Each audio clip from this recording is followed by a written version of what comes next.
Hi everyone, I'm Inane Babbler and welcome back to RimWorld. Thanks for checking out the video. Last episode, we captured 2 prisoners after they attacked us, stripped out their brains, and made a high subcore item that we could then use to make more advanced mechanoids. We're currently gestating another Fabricor, so we have another one that's cooking in our kitchen and also making kibble, because as you can see, we're a little bit behind with butchering corpses, and a little bit behind with getting kibble into our barn here. We also were able to get a mech healing serum that healed Zach's. I almost said Galvin. That's from 50 episodes ago. We healed Zach's psychosis, and we're going to heal Fluff's Go Juice dependency as well. Although not necessary because we can manage it by actually giving her Go Juice. It'll be one less thing for us to worry about, especially if she's off on a caravan or something like that. That's one of the reasons why I keep her in the town, because she's a little bit unpredictable, and she needs a little special caring. So let's continue. This episode is going to be focused on getting our Fabricor up. We're going to finish our kill zone. We finally figured out a good design, so I'll show you that really quickly. It's traps every other tile, and then fences every other tile opposite the traps row. And what will happen is, as an enemy is coming down this road here, or this little line, it's going to want to avoid the fences because they may not be able to climb over them, or it slows them down, so they kind of don't want to do that. I think they can't get over them though in a lot of cases. But either way, they're just going to pick the path of least resistance, even though it causes damage, and they're going to go over all of these traps. So my goal here is to get this all planned out and then have them just created over time. We have 4,400 wood, so that's plenty of wood. And then we're gonna change the restocking area over here. We used to have it, each row had its own door and everything, so we're gonna have to play around with this a little bit, but that's totally fine. Okay, let's continue.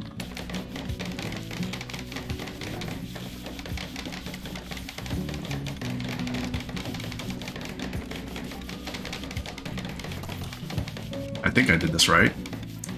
To start, at least.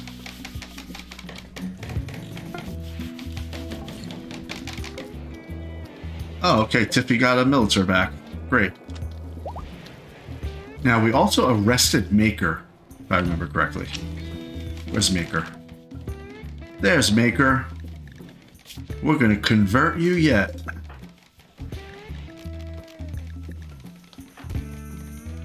Fleave can do convert right here. Maker is at 66% certain in Fieltism. Now 58%. And we have the prisoner tab set to convert. So that means every day, approximately, they're going to come in here and talk to him. And that will whittle down his certainty in the Fieltism religion, ideologian. And he will eventually then get converted over to Free Path. We're going to have to do that with a lot of other people. But we got to get Fleeb's social skill up. Right now, he's still a 6. He's almost 7.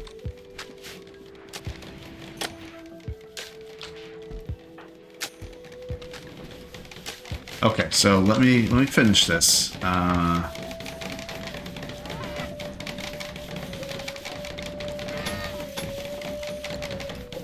guess this is correct. We're gonna go with this and see what happens.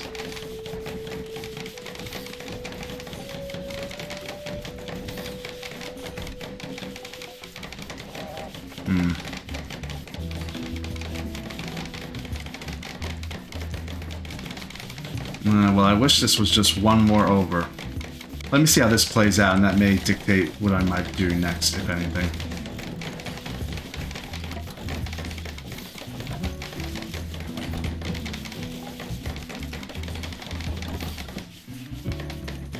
Yeah, so... Of course,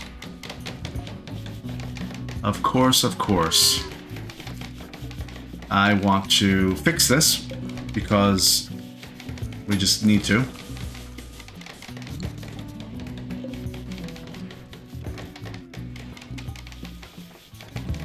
So we want to make this one more wide. One more tile wide.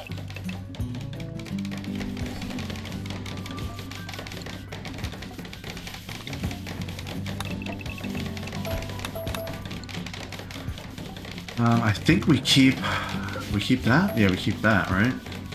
Yeah, we keep that, and we keep that, and we will keep that. So this is close to being done.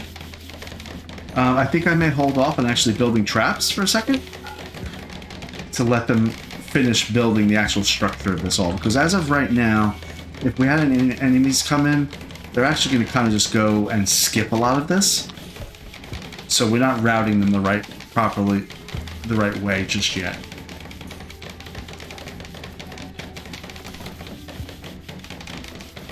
All right. Now, Pippy, you did resurrect a Militar. We're going to move it into your little Militar pack here. All right. We also have 6 waste pack atomizers. We currently have, let's see how many. 1,872 toxic waste packs. Let's remember that and see how quickly it goes down to this episode.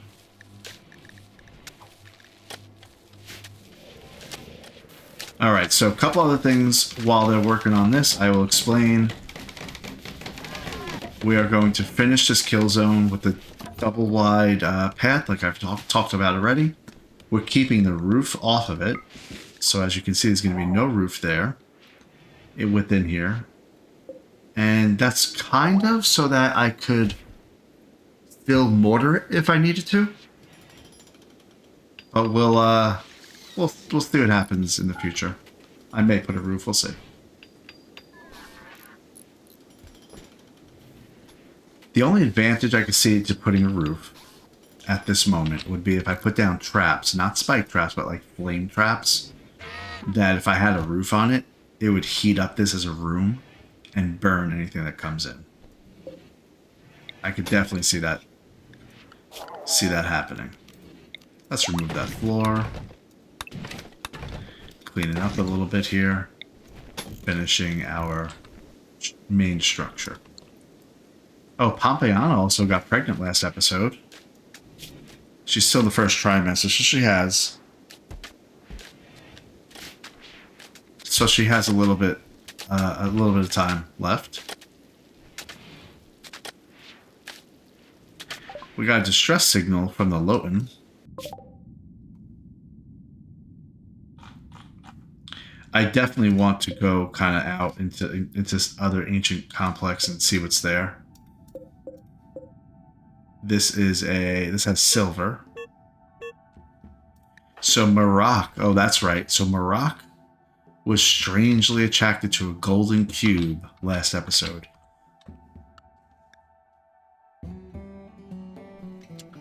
So this is a slight spoiler. If you don't want to spoil it, skip ahead like 2 taps or whatever for 10 seconds. So golden cubes, if you ever get a golden cube on your map, destroy it as quickly as possible. Otherwise, they'll become obsessed with it and won't do anything else, and it just becomes a thing. Okay, welcome back.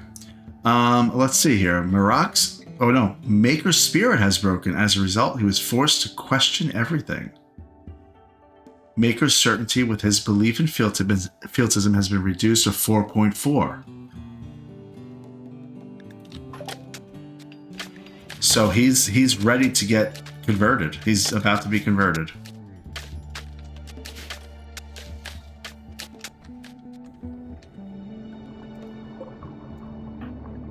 Chakin is in here. She'll be out in 9 days. She'll be having her frailty fixed.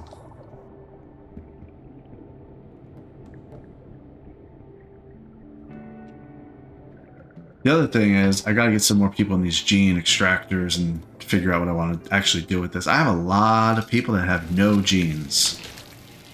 Or no Xeno genes. And remember, I'll let you in a little secret.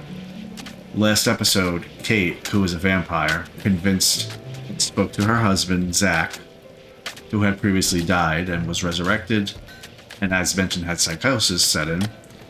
Kate convinced Zach to become a vampire so that he would live and they wouldn't have to be apart and all that.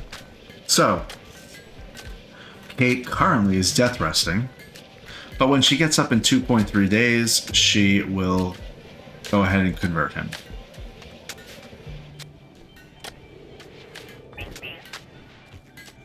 How long till this fabric core is done? Another 22 hours. It's going to be great.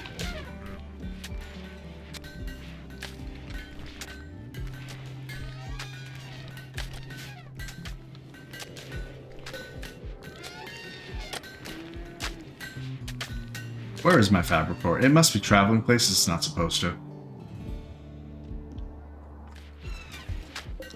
Okay, it's going out here to get milk, I think. Yeah. Okay, Bionic Spine has been completed. Okay, Marak.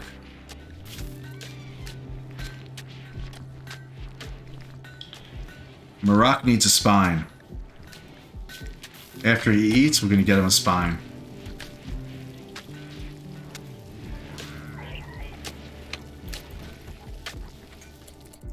Okay, Marak, health options. You can see his manipulation is 73%. That means he's our best crafter. And he's just being kept down because of the manipulation. And we discovered that last episode. So operations, add bill. We're going to install Bionic Spine. We're going to make him go and lay down here in the hospital. Fluff is sleeping. So Tiffy is the doctor on duty, we'll call it, I think. I'm saying that, but we'll see what the level is. Tiffy's a 13 in medical. Fluff is a 16. So we're going to go ahead and have Fluff do this. We'll give her a go juice. Okay, good. So now that means she should be great with her manipulation and everything. Yeah, she's better than great. What's this? Is that a... Oh, stone skin gland. We're not going to do anything with that just yet. Alright, Marak.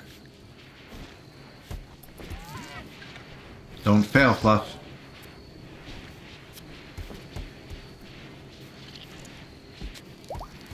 There we go. Marak now has a bionic spine, and his bad back is gone.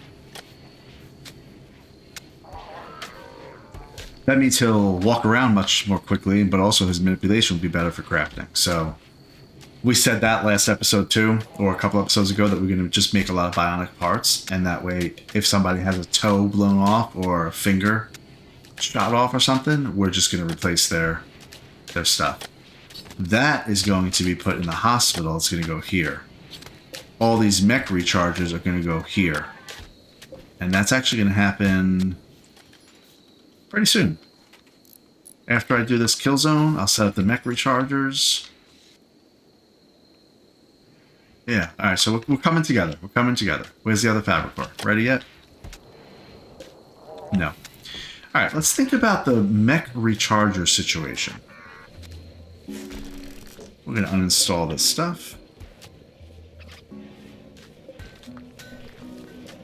Actually, you know, maybe we'll reinstall it in a room. How about this prison? Okay, great. And this marble plant. Oh, that should go... Let's see. Any of these bedrooms need one? I guess we could put it in the prison. They don't need it in the prison. They're gonna... We can't put that in the prison. So we're just gonna leave that alone for now. Okay.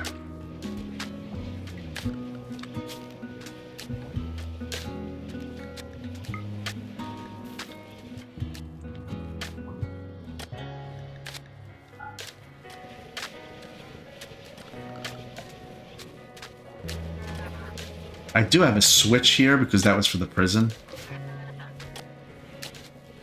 We're gonna get rid of that.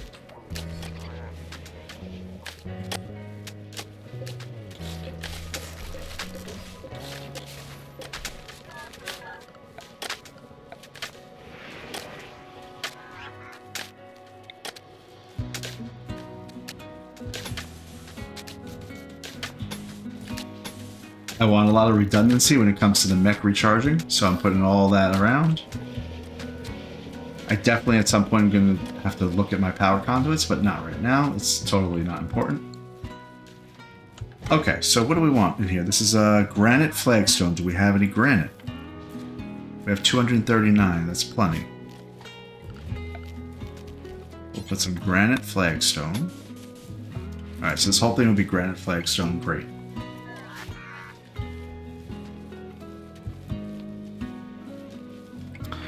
Okay, I'm going to get rid of this cooler. Don't need it.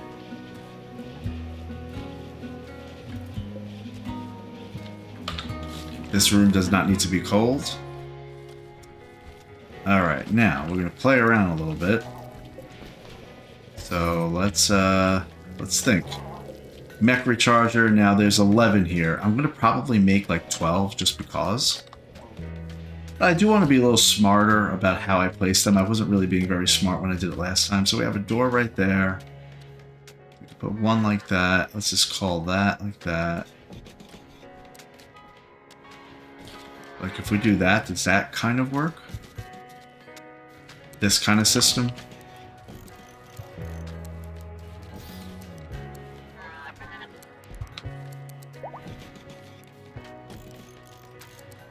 Yeah, like that. That kind of works, right? That's 9 right there.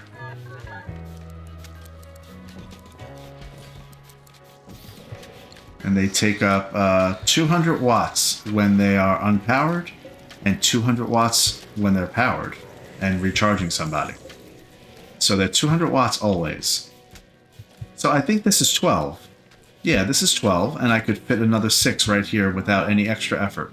So if I ever need more, I'll just expand it. And the idea is that they're going to recharge here, and then we're going to need to empty the waste packs. Instead of the waste packs coming all the way over here on this side, they're going to go right to the waste pack vaporizers. If the waste pack vaporizers are full, the overflow will be here. And so instead of going, they're going to go from here to here. So just this little area instead of that kind of distance.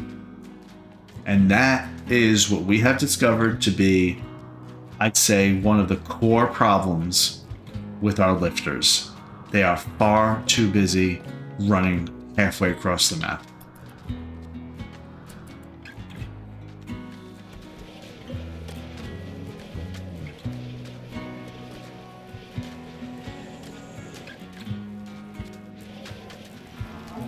Okay.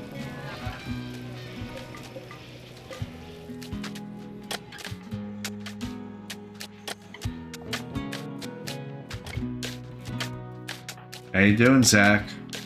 Feeling psychotic? You're okay. You seem like you're okay.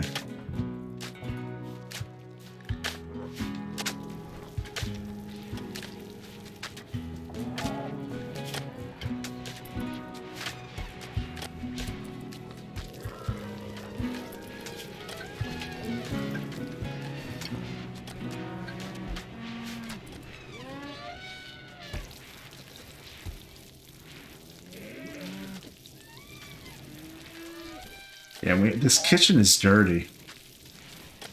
That's another problem we're going to kind of try to solve as well this episode.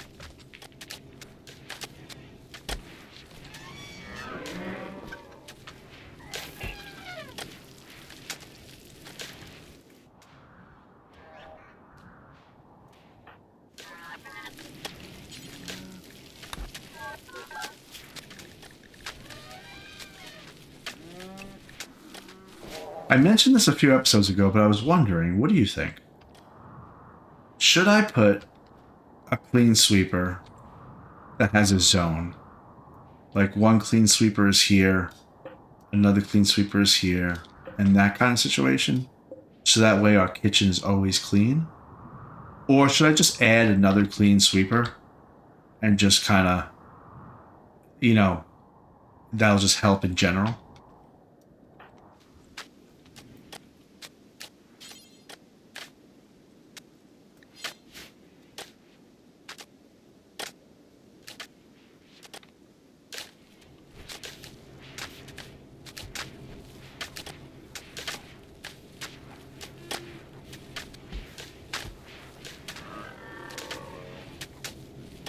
All right. So, one question about Maker.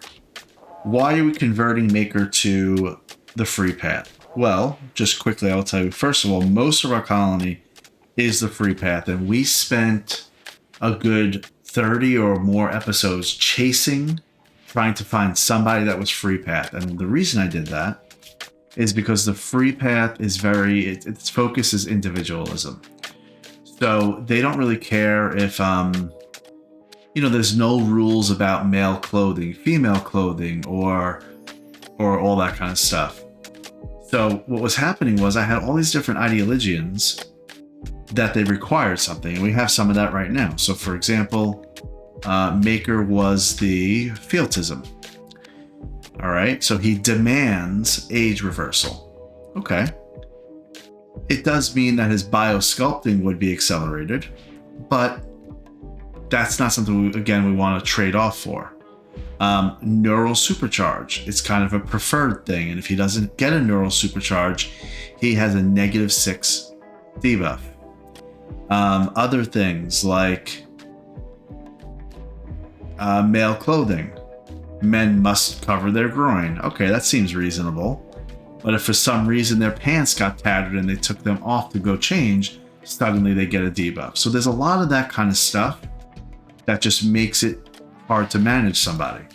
So you could tell that if you go to Maker, hit needs, and you look at all these debuffs that he has.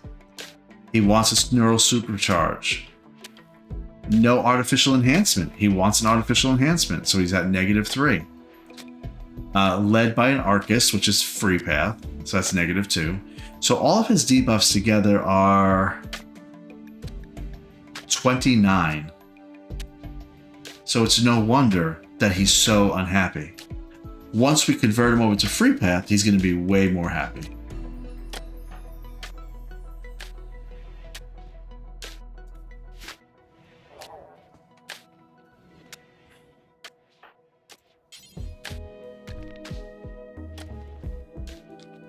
And we're going to see if this chat with Philippe converts Maker once and for all.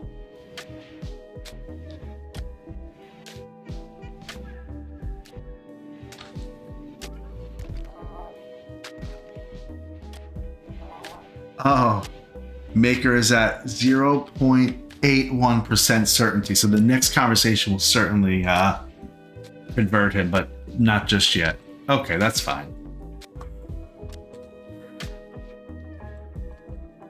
All right, they're not done doing construction here. I just want to make sure that I'm not missing something. They're all assigned properly. They just seem very focused on these carpets. They're way more focused on the carpet than on the kill maze.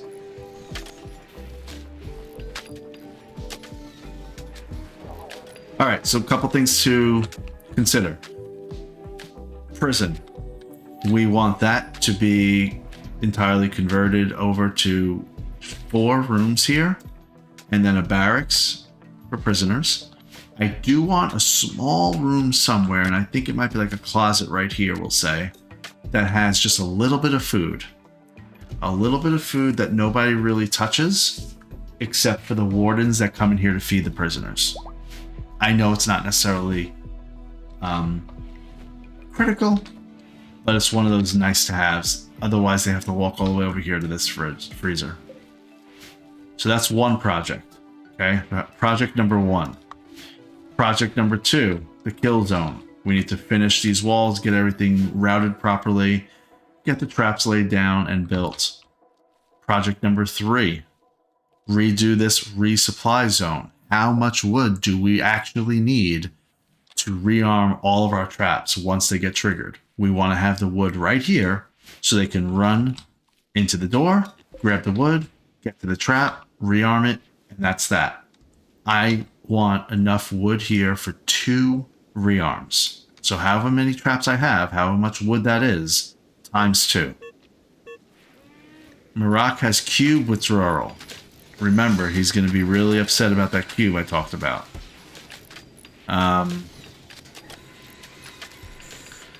So he's probably going to pass out at some point. And that's fine, we'll take care of him. Okay, so that was project number 3. Project number 4. we want to move the hospital to where the mech recharges are now. And only have one door so that nobody will pass through. They're only going to go in there if they're going to the hospital. That's project number 4. Project number 5 actually looks like it's well underway. They're making these mech rechargers. So actually what I might do is once I see them start to get powered, I'll deconstruct these mech chargers that are here. That's project number 5. Number 6. I want a freezer for food right here. That is the central point of the base, right there, you can see. Right there. So anytime they want food, they can grab it. Those are the 6, like, kind of main projects right now. And that's what we're just going to aim to kind of work toward and see what happens. In addition to all the other stuff that's going to come up. Daesh, you have your fabric core ready to go. Let's get him going.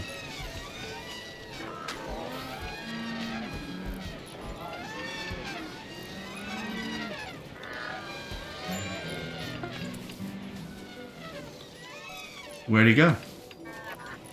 There he is. Making kibble immediately. Right to work he goes. Right to work.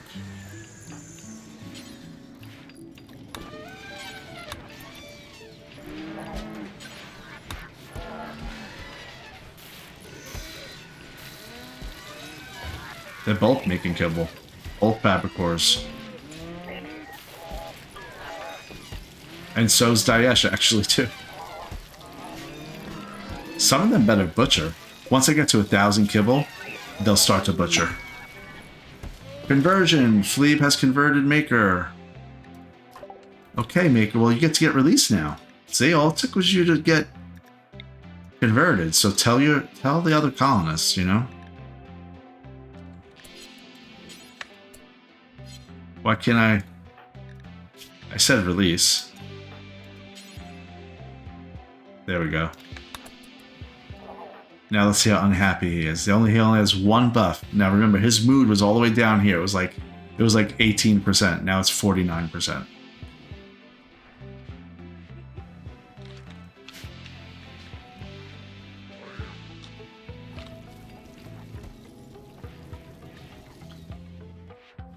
Okay.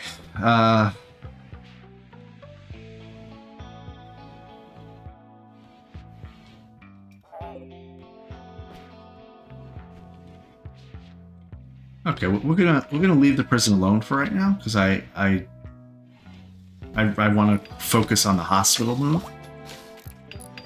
Okay, these are powered. Looks like these are powered. Yeah, they're powered. Okay, good. We're gonna deconstruct all of this because you can't move them. You can't move mech recharge. You have to deconstruct.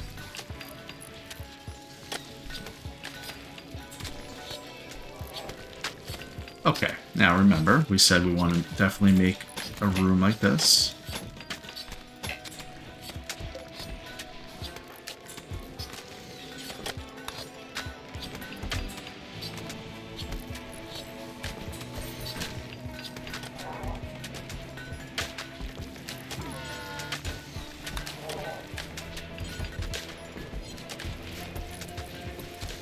I wish they would deconstruct this stuff. I guess I'll just let them do it on their own terms. Okay, kibble. So we're struggling with kibble. The lifters are picking them up. I'm out through the auto door. This door's slowing them down, so I'm gonna have to make that an auto door. And then, do I need flaps here? Since I have flaps in this room, do I need flaps in this room? You know what? I'm going to leave them open. That will cut down on time getting through there. See how he's going there? He pauses. It's a half second, has to put it in there. Okay. So that's one. Sometimes it's good to just watch your people and see what they're doing, or watch your mechs and see what they're doing. You kind of understand a little bit better. Now I'm going to have to deconstruct this door and reconstruct it quickly. Maybe I'll do it while they're asleep. Can I do that? That's a good idea. I didn't really think of that. Because they always get in the way. Maybe I do some construction when people are sleeping.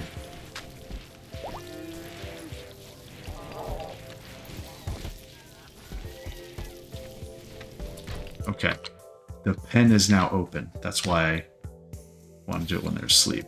Okay.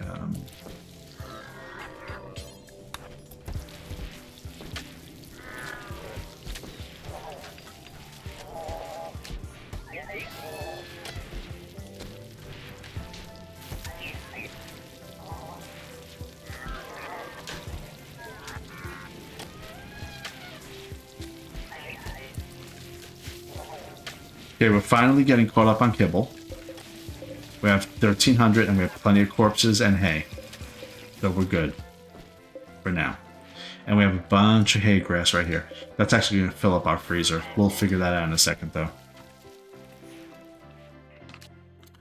Alright, so as I was saying a second ago, this prison, I know I'm a little bit all over the place, but let's see. We still have 4 people that are not free path, and they're all very challenging. So Daesh is resistant.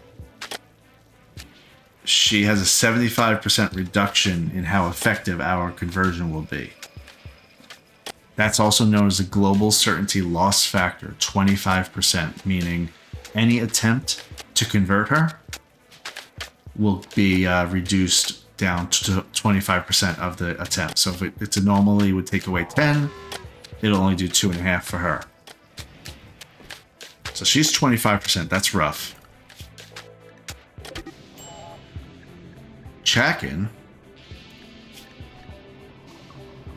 we could convert her pretty quickly, but I put her in this Biosculptor pod.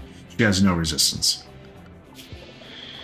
Tiffy, she definitely has resistance. She's iron-willed, so she's also that 25%. But Kate is the hardest of them all. Kate is 12% because she's abrasive and iron-willed. So any attempt is reduced by 88%. She's going to be incredibly hard to convert.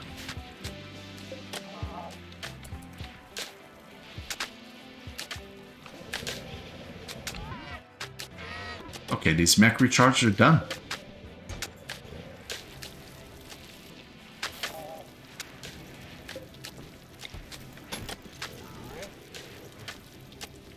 I definitely am just going to do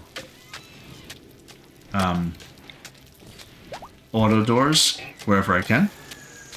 I'm going to probably redo a bunch of these, except for bedrooms, because those you only go in and out of once a day. But everywhere else I want auto doors. Fluff's genes have finished regrowing. That means we can have her use this mech band. Oh, not mech band, mech serum. And she should get rid of our go juice. Her go juice deficiency. And dependency, I mean. Come on, Fluff, you've been waiting for this your whole life.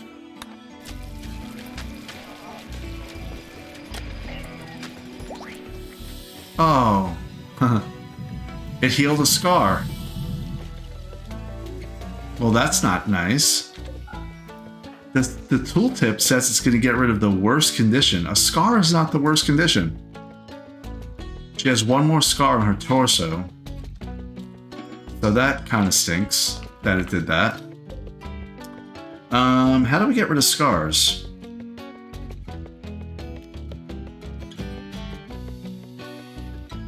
Maybe we throw her in a bioregeneration cycle?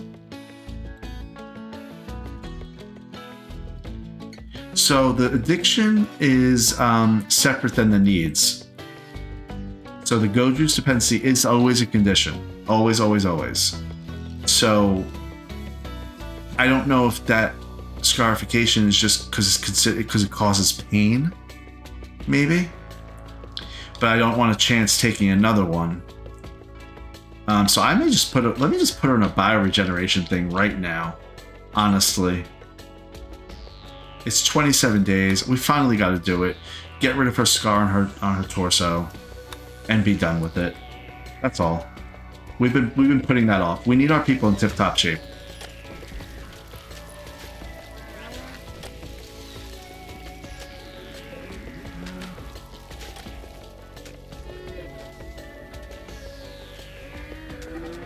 Oh wait, where's our door?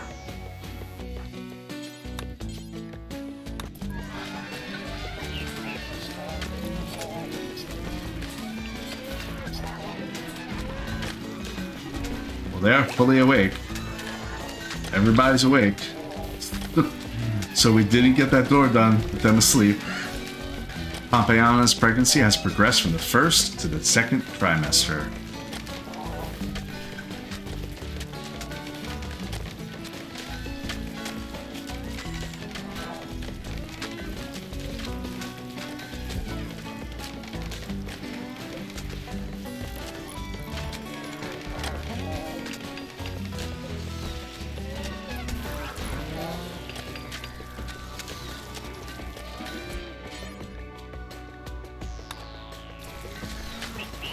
Zach is taking over construction. He's just so much faster at it.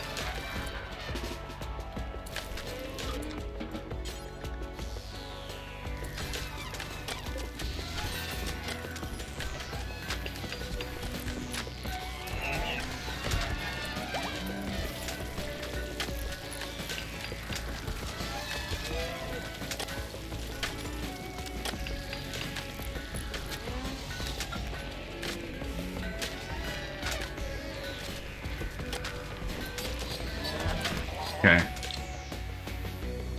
So Fluff is in her Biosculptor pod. I do realize that what's going to happen is Pompeyana will need to give birth. But Tiffy is well above 10 in medical. She's like 13 or something. She'll be totally fine. So Tiffy will have to be the one that delivers Pompeyana's baby instead of Fluff.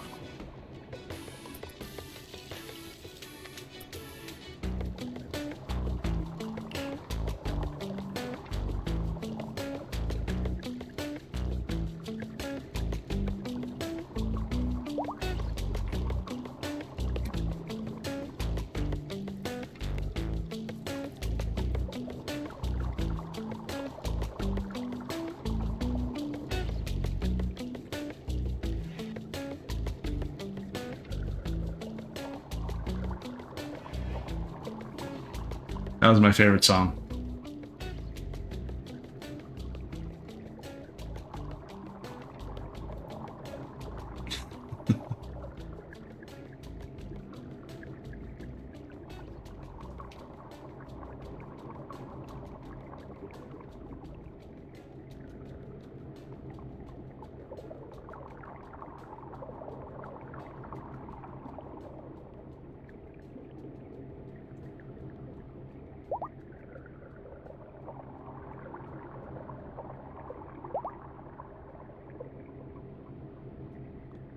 Okay.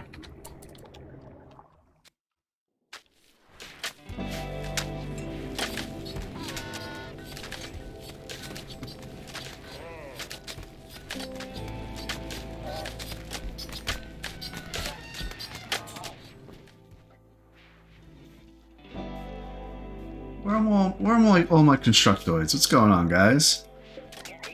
Oh, again, yeah, carpet. Understood.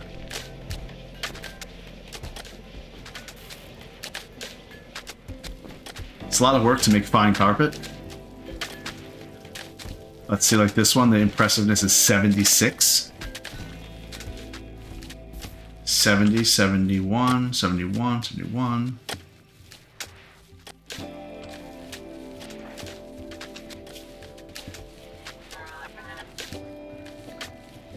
Yeah, so he has an impressive bedroom, so that gives him a +4 buff.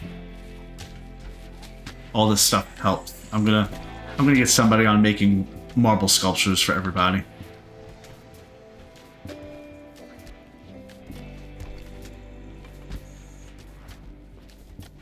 Okay.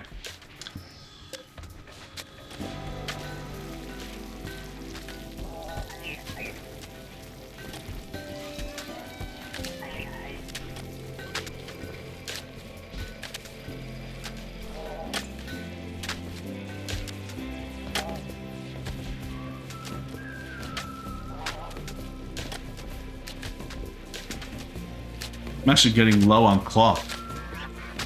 I had around 11,000. Each of these tiles takes 35 cloth. So even this right here is like 1,400. And I don't even have 1,400. I only have 700. All right, so what do we want to do? At some point, we want to do this little run of... Oh, Marok's cube withdrawal has worsened.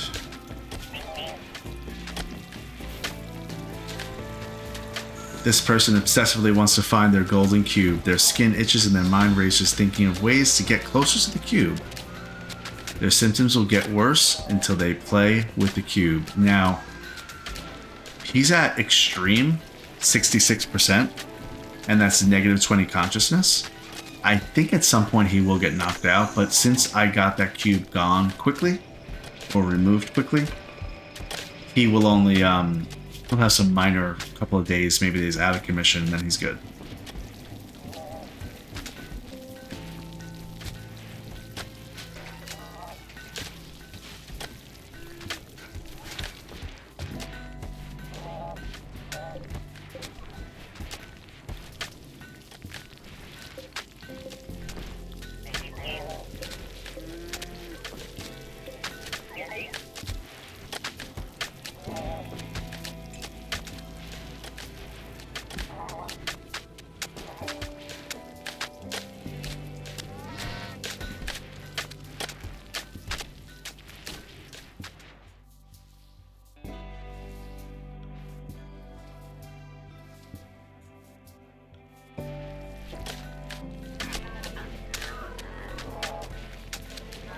Part of me wants to forbid all this carpet being made, but once it's done, it's done. Inspired creativity. Thanks to a high mood, Pompeyana has experienced inspiration. The next item, art, or furniture she creates will be 2 levels higher than it otherwise would have been. So, Pompeyana, how about we make a, I don't know, I was gonna say a bed, but they're all either good or excellent right now. Seems like a waste to make a bed.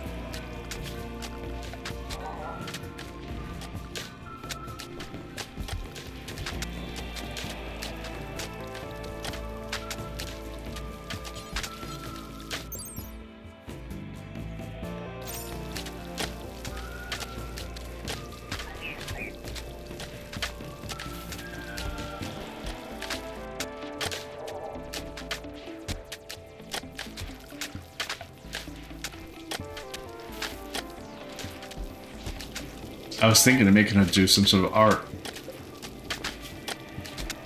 Maybe just a small sculpture.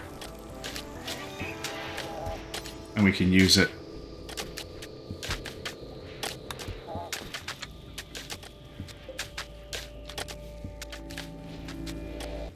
Or maybe a large sculpture, actually.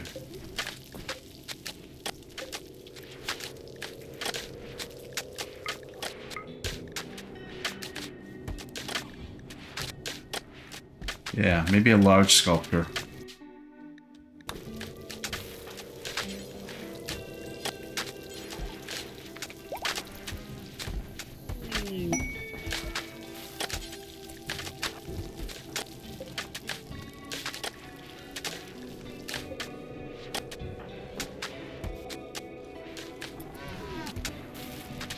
A bulk goods trader is passing by.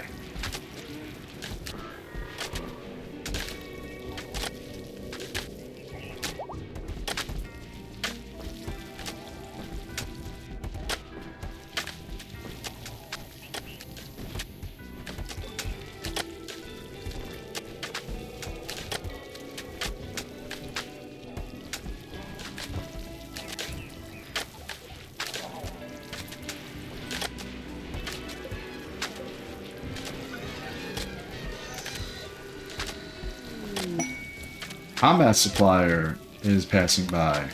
We should engage with both of those and see what they have for us.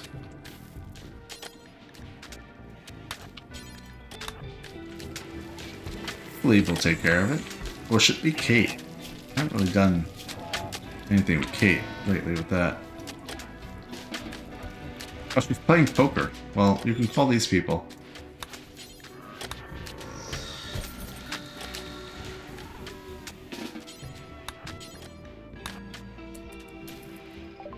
Okay, what do we got? Well, they have quite a bit of money. We're not really going to buy anything unless it's something really that we're looking for. Gold. I guess we can buy gold because we need it to make advanced components.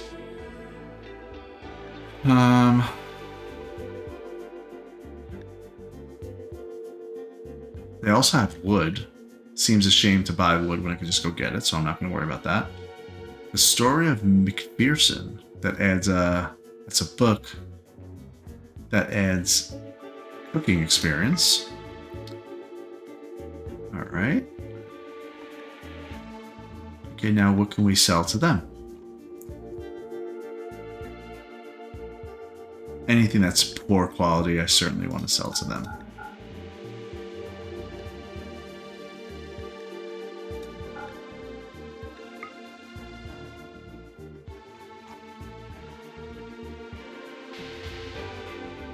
They have steel. They have plasteel. They have granite and limestone blocks. That, again, seems like something I shouldn't worry about. Same with steel, to be honest. Do I need more steel right now? Yeah, I'll buy the steel. But we can sell them blue fur, buffalo wool. Oh, wow, that's a lot. Okay, pig skin. Light leather, bird skin. They have 2 advanced components.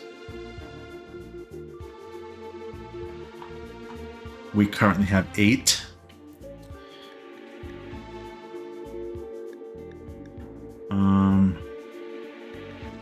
Oh, this is the first time I'm coming across this. A mare and a stallion. Hang on. Aha. Okay, so elephants and buffalo and all those, the caravan riding speed increase is 130%. But this stallion is 160%. So they make it much quicker.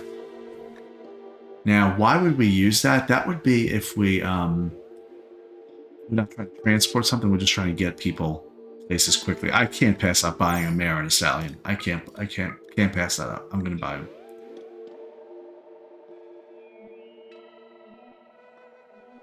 Alright. What else can we sell? Because we could as is, we're good. Good. Let's just do it. Okay, now we're talking to the combat supplier. We did 2 in a row.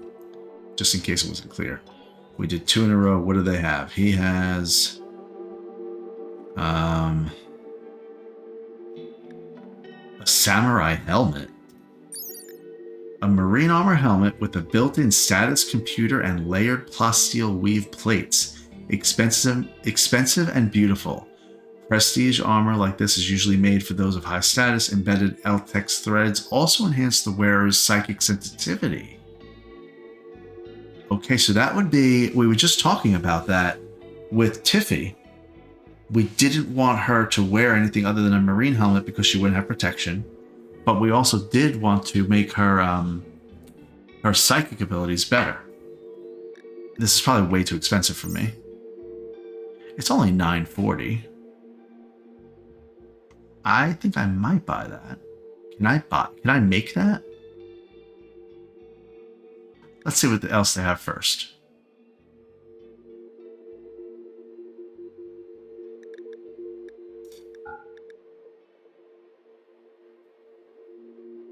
So I think while I'm looking through this quickly, the horses that I got, I think they would just add to the caravan, and they would make the whole caravan a little bit faster. Or if I needed to run somebody somewhere quickly to do something,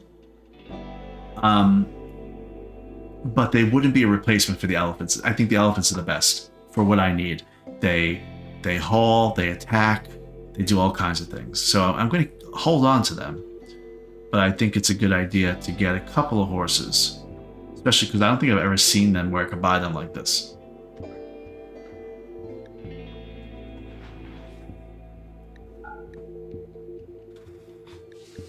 Just selling some poor stuff right now.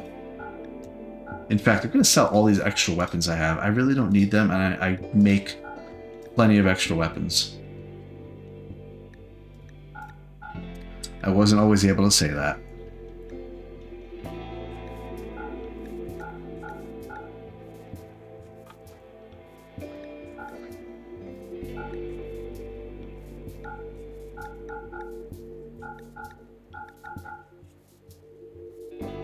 I know I could melt them down or whatever, but it's just not worth the time. I'd rather just sell them for some money and clean up my my little stock room.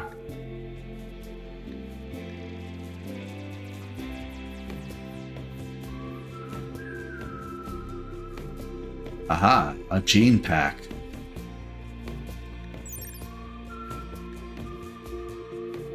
How do I see?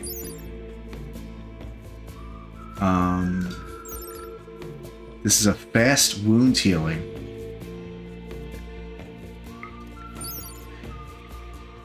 Carriers of this gene heal from wounds twice as fast as normal. I don't think I have this one. I'm going to check though because I don't want to waste money.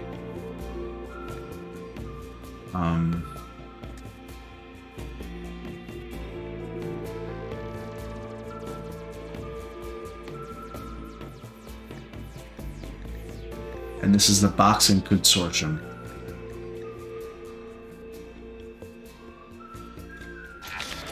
Alright, let's check our gene packs real quick. Our gene banks. Do we have fast healing?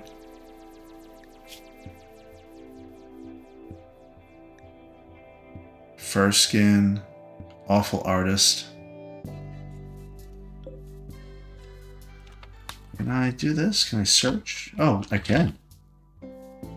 Oh, good. You could just use... So you just hit Z or hit the little magnifier on the bottom right and just type in fast. See if you have fast healing. And I don't. So that means I know I can buy it. That's great. Okay. Call them back. Get them back on the horn here. Gene pack. Fast healing. There we go. Great. There's our 2 horses.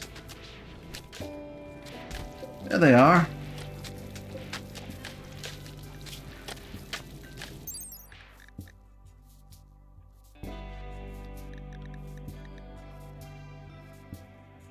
Okay, how much...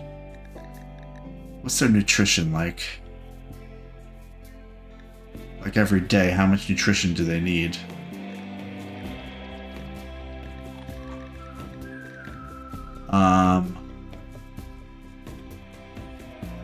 Weird that it doesn't say it?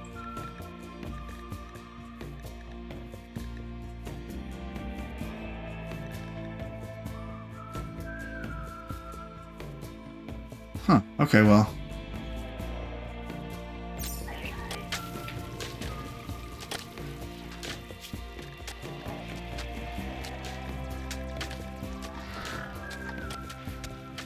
Do I have to tame them? No, they're right here. Okay, good.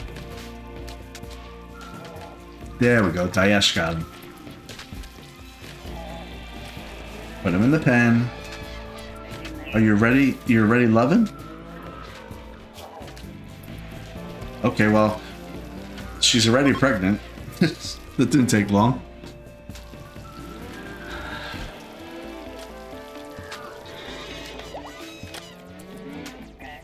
Okay, look at all this meat. 740. We have a lot more meat now. We have 4,000 meat. All right, we're back to the golden age of having meat.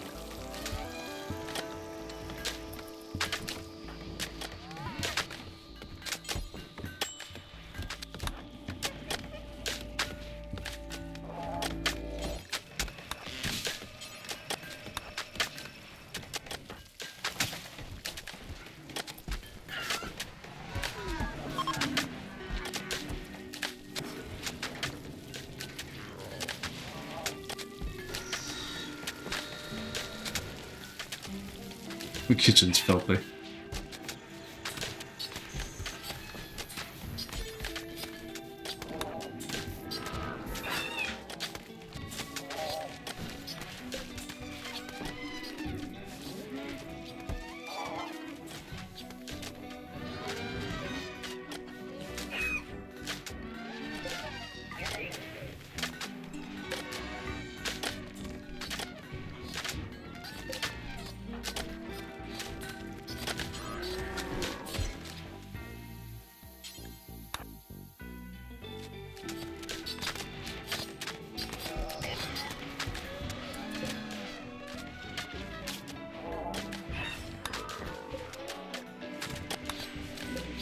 Okay, so remember we have another high subcore.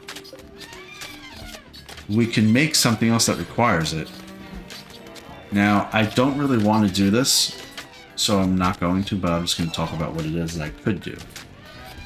With another high subcore, which the way you get that is by taking a person, putting them through a rip scanner, which violently kind of takes their brain and scans it and turns into this unit, this little like item here.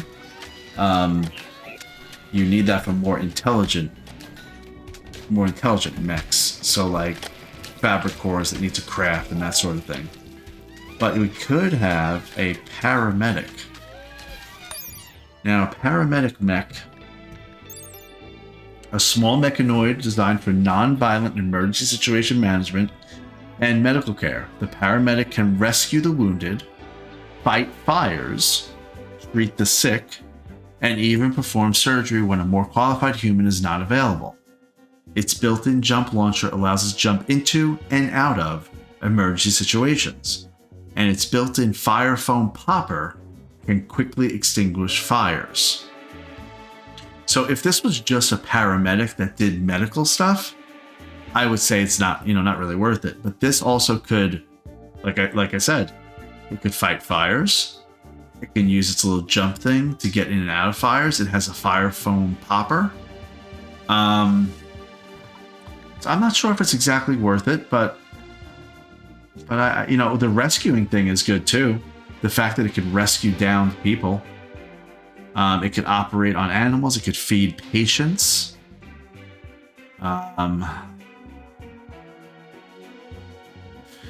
But yes, I know. I need a cleaner. I need another clean sweeper way more than I need this. I understand. You're right. We're gonna have to look at all of our. After we get the waste packs moved, we'll see if we have too few lifters still. I actually think we have too many Agrahans.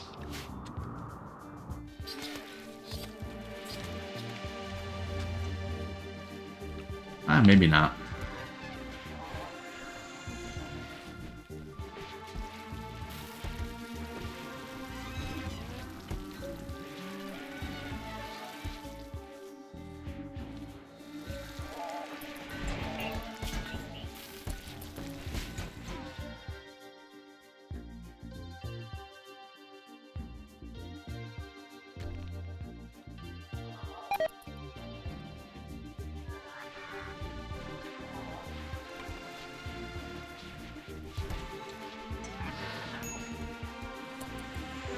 Okay, what's that say? Marak. The following people are suffering from cube withdrawal. He's still staying up, though. I'm surprised. He's at 80% and still hasn't gotten knocked out. That's because I got to it so quick. He didn't have a chance to get addicted, I think.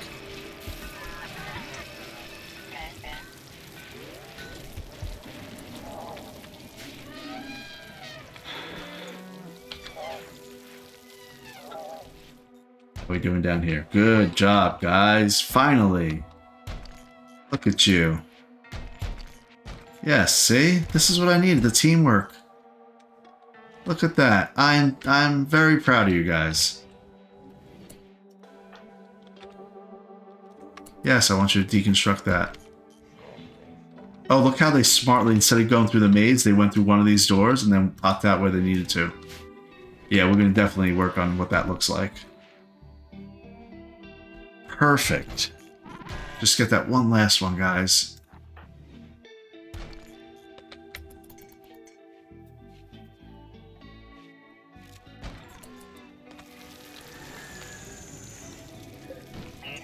Okay. Awesome.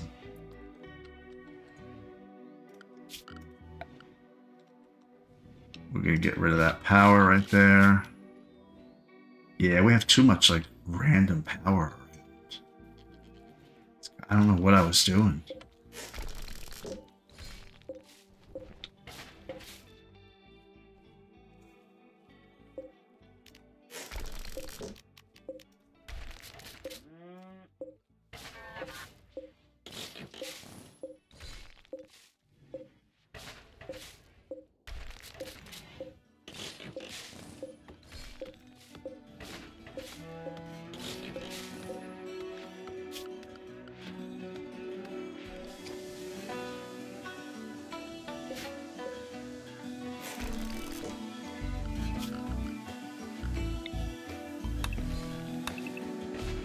Okay.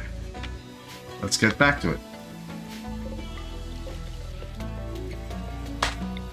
So the reason why I extended this one more tile is so I could work on the way that this goes. Perfect.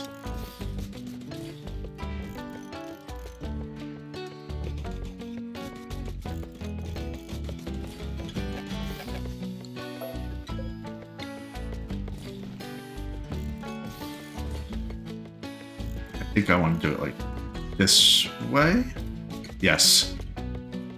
Because I'm going to make this go like that. Yeah, okay, I'll figure that out in a second.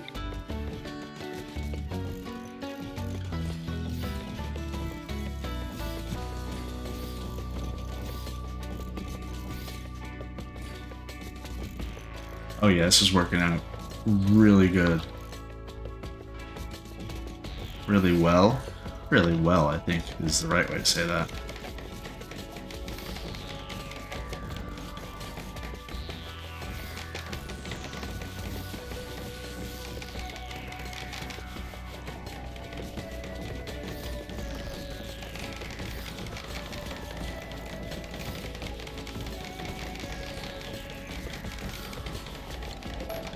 A lot of traps. This is good. This is really good.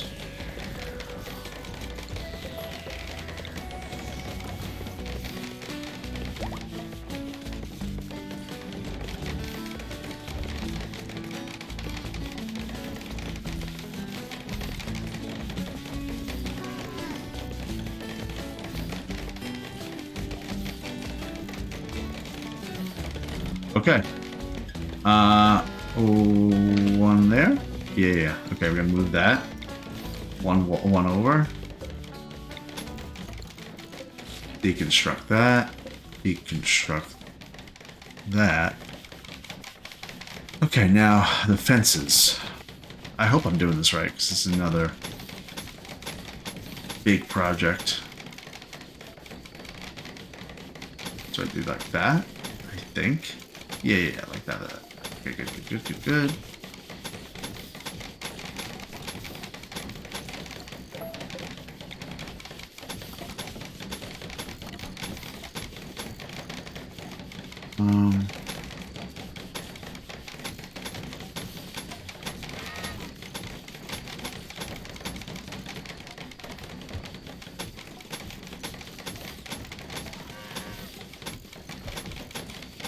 Oh wait, I don't need that.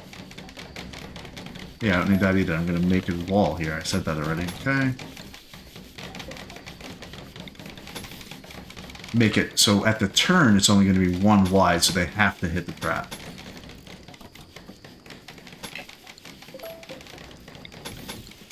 Okay, I hope that works.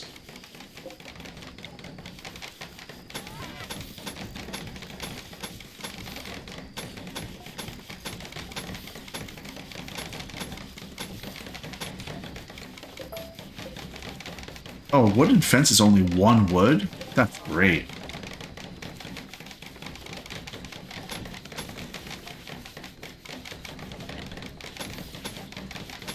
Like that? Can I do that? Save myself some time? I wish I would have figured that out a couple of rows ago, but hey. If you're watching this is how you build your little trap system. And then I'll demonstrate how it actually works.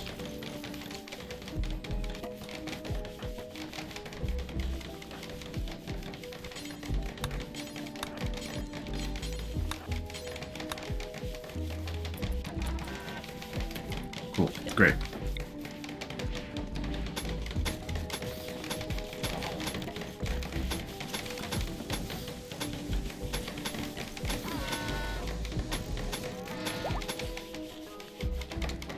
Kate's genes have finished regrowing. Okay, so Kate and Zach, what's wrong with this thing? Oh, I need more hemogen for the glucosoid pump.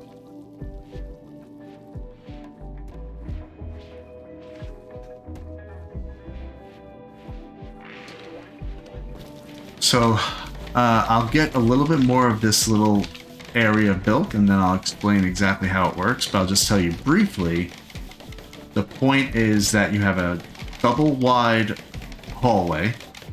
One side has traps, one side has fences in alternating spots. The enemy can't go over the fences. And even if they can, which I'm not sure if they can, it's still something that slows them down. They always want to avoid things that slow them down, is the understanding here. So they're going to go into the other side of the hallway, which has traps. They don't really look at that as a danger. They probably should, but they don't. So they avoid the fences, they go onto the other side, and instead they hit the traps. So really, you could think of this as the enemy goes down, they hit the traps, but your people can scoot in and out and around the traps so that they don't trigger the traps. They know the traps are there. They don't want to actually hit the traps, so they avoid their own traps. And there's always a chance to trigger your own traps, so that's why we always want to avoid them. I don't know if any enemies are actually aware of traps, but I guess we'll find out, right? Okay, so part 2. Part 2 of this whole thing is wood supply. How many traps per row? Okay, it's 21. It's 45 wood per, and it's 21, so that's 900 and... No. How many did I say? 21? Yeah, 21, so it's 945. Marak has had a break wrist because of this cube withdrawal. He's being ridiculous. He didn't even see the cube, okay? So 945, so let's just call it 1,000. We need 1,000 wood for each row to recharge and rearm.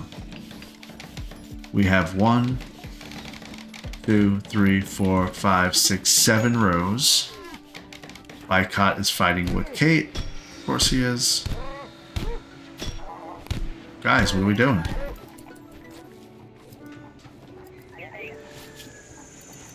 Now he's playing the piano.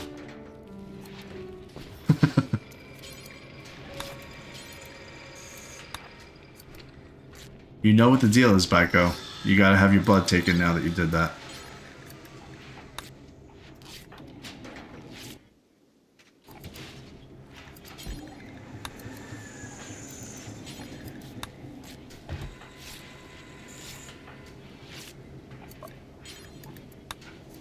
Look at Maker's mood ever since we converted him, 76%.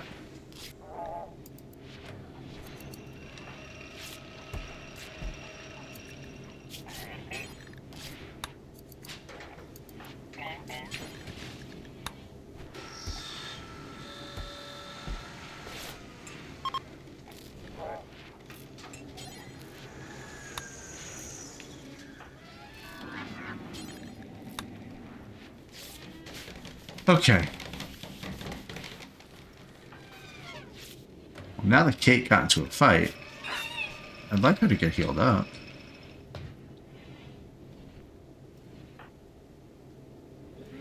Oh, whoops.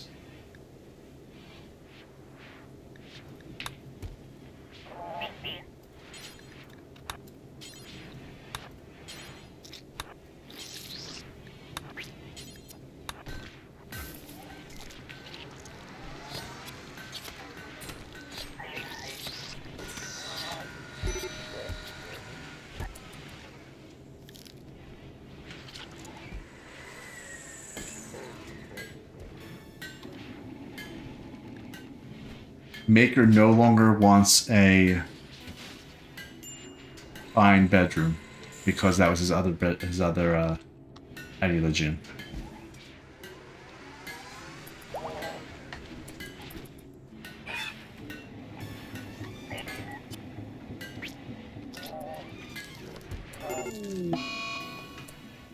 Okay, Maker Marak is in a cube coma.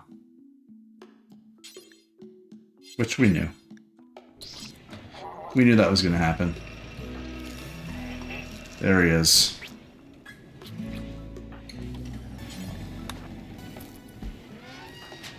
For 3 days. Because of that cube, he's going to be in a coma for 3 days.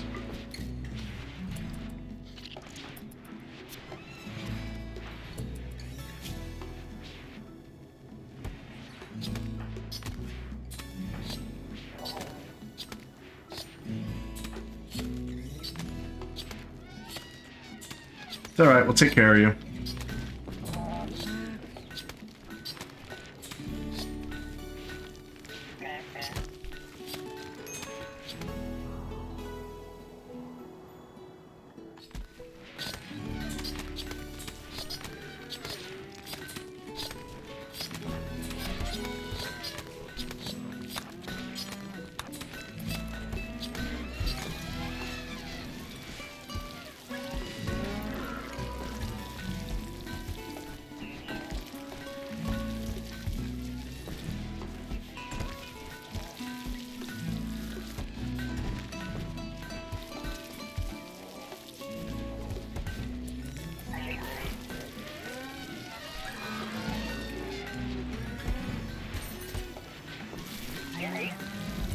I actually think I might forbid this door. So that's why I was just watching what's happening. They're taking this really filthy butchering room and they're walking in this door and they're transferring some dirt into this kitchen. And come to think of it, they shouldn't need access between the butchering room and the kitchen. The access is between this room, the freezer. So I'm going to forbid that door and see if the kitchen stays more clean. That's why sometimes I just watch, because it makes sense to kind of figure it out. Okay, we have deconstructed these two. Okay, almost all of this has been deconstructed in here. Great.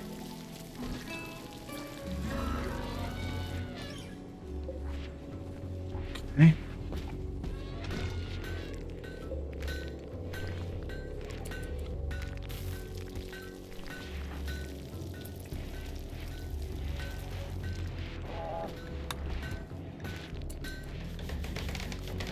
They are really building pretty quickly down here. And, okay, so that's what I want to show you. Let me zoom in. Well, I can't zoom in further than this, but Pompeiana right now is arming traps. What I had in the past was I had trap, sandbag, trap, sandbag, trap, sandbag. And so it was one tile wide, so they'd have to walk over a trap, sandbag, to get to the next one to rearm it. Every time they walk over a trap, I don't know what the percentage is, but it's a low percentage that they trigger it. They were triggering them because there were so many traps. Now watch what Pompeiana's doing. She knows the trap's here, and so she's avoiding them. She's we'll call it shimmy shaking. She's shimmy shaking around the fences, around the traps, to get to the next trap. So she's not at any risk of triggering them. So from that perspective, this is working perfectly. When the enemy gets here, we're going to see if they do the same thing. I don't think they will, but we're going to see.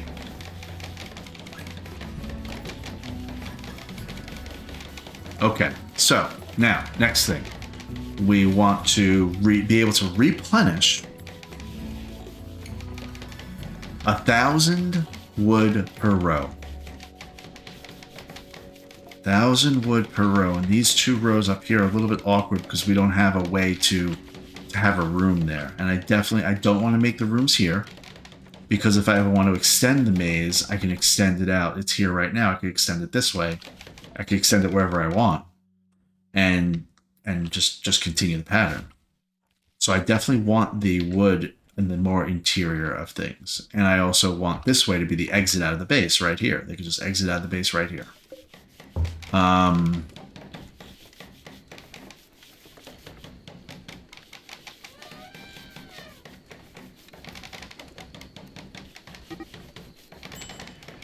Tiffy's fighting with Zach.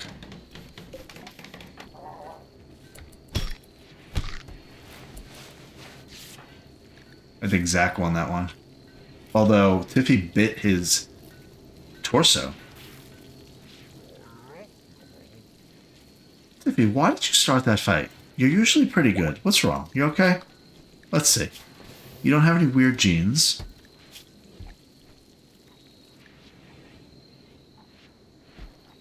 Huh.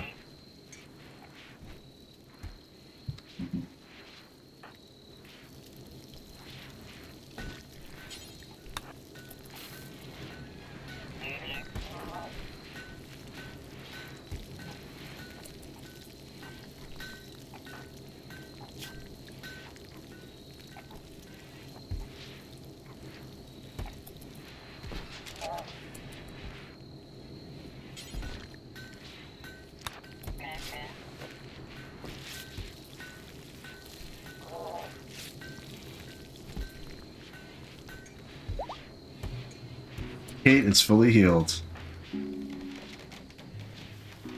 Okay, is this something you want to talk to Zach about? Back in the bedroom? Okay, alright, well. He's going. He's coming. Remember what you talked about and what he agreed to. Kate agreed. Zach agreed to be a willing subject. And Kate is going to make him a vampire. So we hit implant genes. Now I want to see something here because I'm concerned and I don't know the answer. So we're going to see what happens. Zach is a fast walker, which is plus 0.2 movement speed. He also has a burning passion for construction. He has a regular passion for crafting, art, and intellect. We're going to implant the vampire genes and see what happens to all that. There we go. Let's see. It's happening. Genes implanted. Kate has implanted a copy of her xenogerm into Zach, passing all xeno genes onto him. Zach will be in a xenogermation coma for the next 2 days while his body adjusts to the changes. Kate will suffer from gene loss shock for the next 2 days. Her genes will also need to regrow. This process takes time. If Kate implants her xenogerm again before her genes have regrown, she will die. Okay, now, do we need to rescue him? We will. She's carrying her husband. Let's look. Yes, he has all of her genes. Everything. So they are now the same. And they're never going to need to worry about being alone.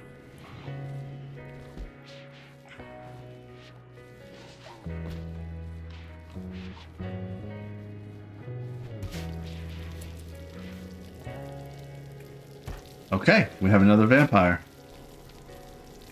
So she implanted her genes. Her genes are going to be regrowing for the next 1.9 years. There's 60 days in a year. Zach's genes, 2.2 years. That's okay.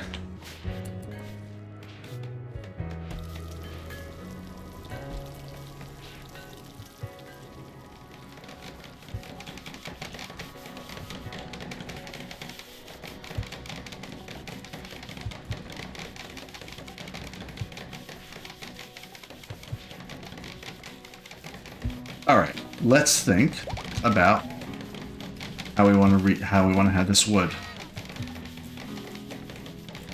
Well, first things first, I always had it as 2 walls thick. I don't really think that's necessary. I also do not want the door to be right in front of a trap. I think we will alternate that, put that like that. We will do that. Now, how many doors do we need? Okay, so we need 1 door per row.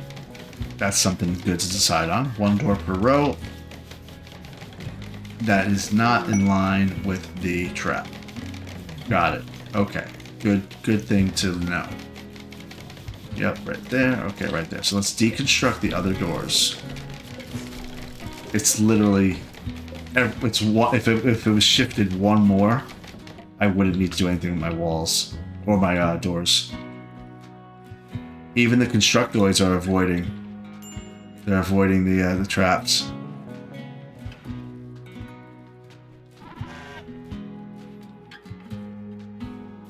And they're doing the shimmy shake. Look at the shimmy shake. I like that.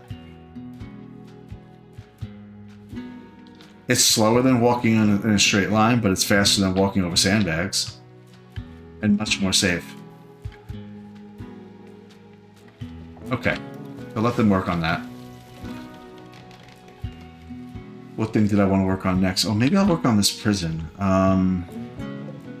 Slate. Do we have slate? Why is it raining? I feel like that's a bad sign.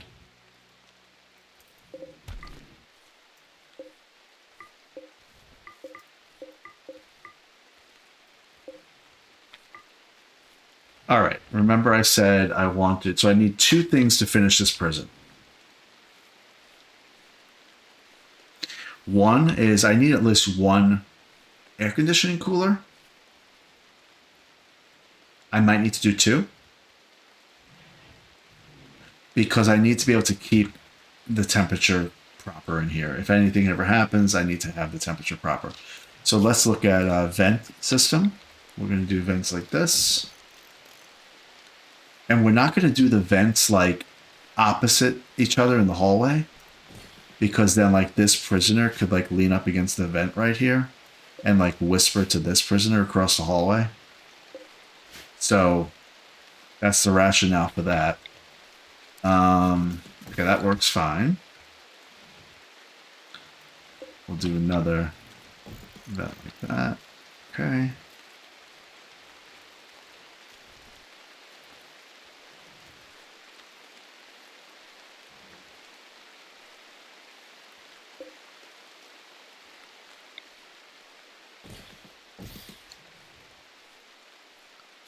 I don't think I have enough power here. That's fine.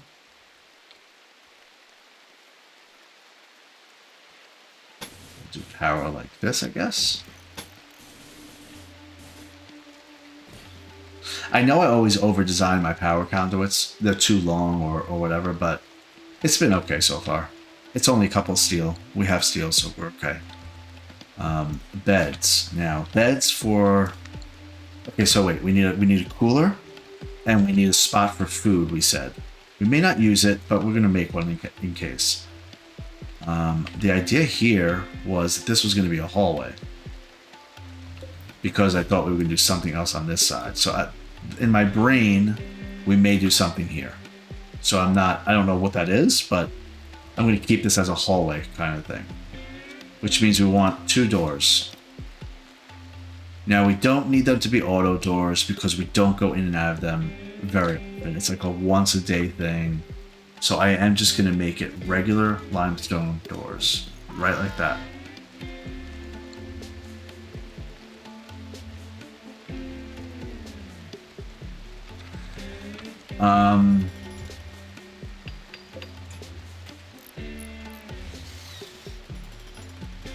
Where do we want the food?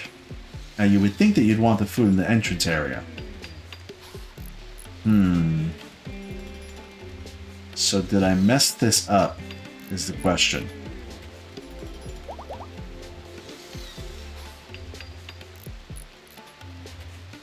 I don't think so, actually. Because I can put a cooler right there. For the freezer, and it could be, here's where the food is. And it's a little closet with food. Yeah, it doesn't need to be complicated. Let's see what that looks like. We'll make sure we put a door. Let's say we put a door here. Now, I will make that a wooden auto door. I will. Because once they're in, I want it to be quick. Do I want a wooden auto door? What's the opening speed of a regular wooden door? 120. And a limestone door? 45. Okay, we'll just make it a regular wooden door. That's the supply closet. Okay? So if they have to feed anybody, we just go like this. We say zone. We say stockpile zone. We say one little thing right there. We're going to take a shelf from over here. I know this is totally overkill, but I don't care. This is how we do things in Hope and in the Babblers. We put a little shelf right there. Great. We put a door here, a wall here. So this is just a closet. And we're going to put a cooler that will not need to be on barely any. So it just cools this one little room. Okay. Now,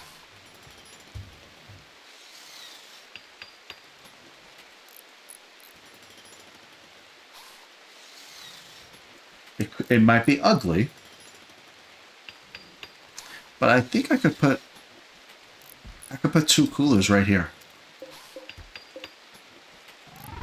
This is a dead little wall. I don't love that. I don't know if I could repurpose that for something. But that's fine. We're just going to leave it like that. We're going to put a cooler here. We'll put two coolers right here. 1 and 2. All right. The vents will keep everything circulating well, and we'll be okay. All right. That's good. How's Maroc doing? He's still in a coma? 2 more days. Okay. Zach is in a coma for 1.5 days. He's going to wake up and remember that he told Kate to make him a vampire, so that's going to be good.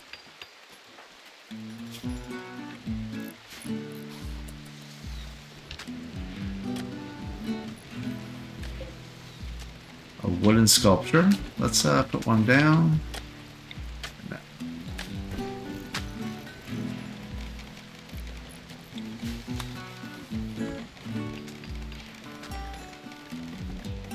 Here's another wooden sculpture. Let's start putting some down here.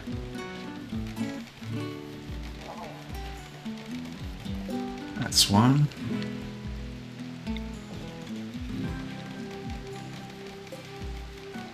Oh, we have a grand sculpture. I don't know where to put that yet, so we'll have to figure that out. These are urns. What do urns actually do for you? It's just a decorative container. I'm actually going to deconstruct those. I should probably deconstruct some things I'm not going to need.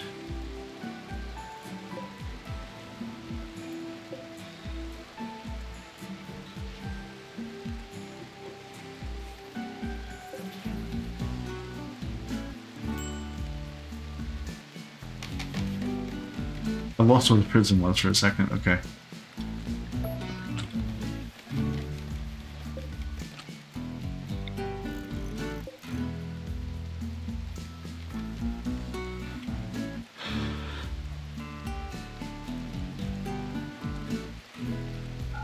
Turn off the light when we're not using them.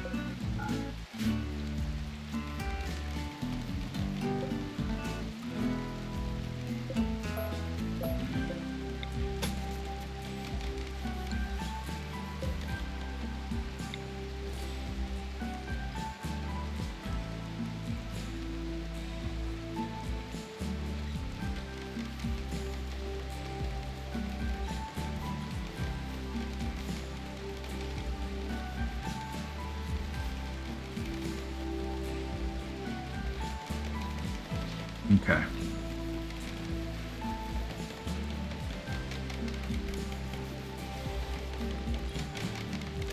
You know, I have this vanometric power cell. It generates 1,000 watts of power for no cost at all.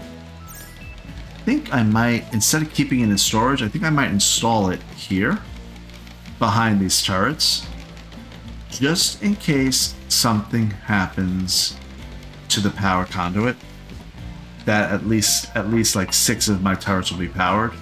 And it's still protected, so it won't deteriorate. That's what you call paranoia. That's what this game does to you.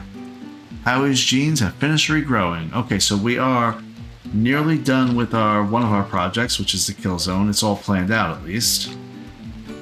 We still have plenty more to go with plenty more situations here. Look at all this kibble. We're at 5,060 kibble. And plenty more in here. Why are they continuing to make kibble?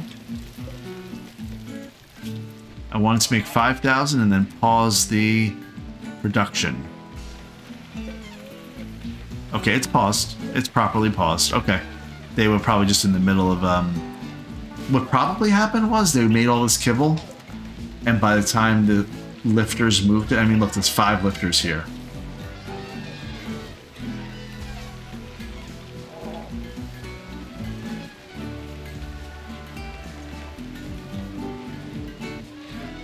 That's a lot of kibble.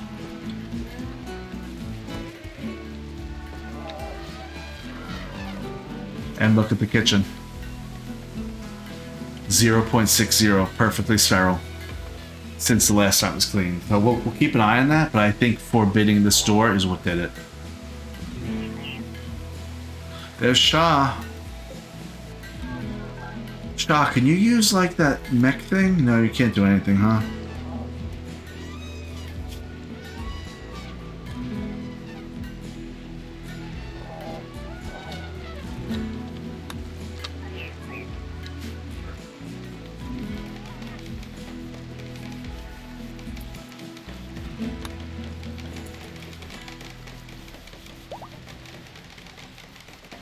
All right.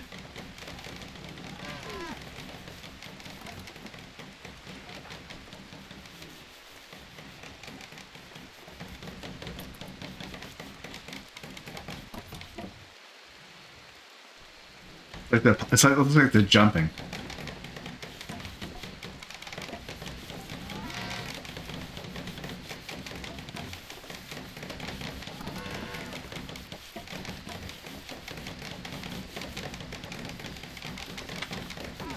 It does look like they're jumping. He's gonna swing around, watch.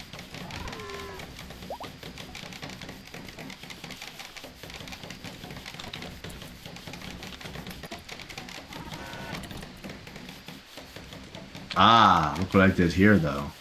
I forced my people into a situation where they have to walk over a trap. So, do I do that?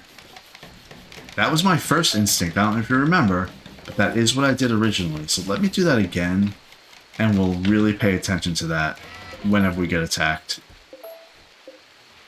We put a fence here, here, and here, and see how that works. Or that's how I did it. I don't remember if that's the right way. Alright, well, we'll see how it works out. Pretty good.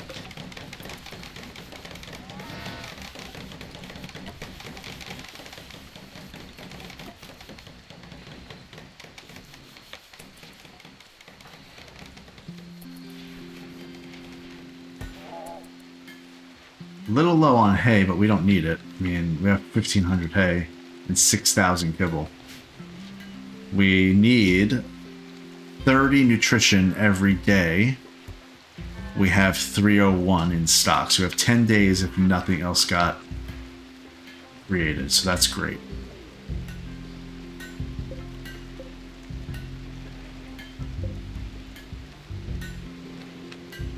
Alright. Everybody's getting healed up. Great. We got some steel right there. Now, next thing. We did the mechs. We did the mech chargers. This fabric core is wandering. Okay, it's wandering because it has nothing to do. Interesting. Let's see. What do I want to think about with that? I really wanted to stay focused on food. But let's look at it real quick. What can they do? They can craft, smith, tailoring, cooking, and researching. I don't really want them to do any of that. Make stone blocks.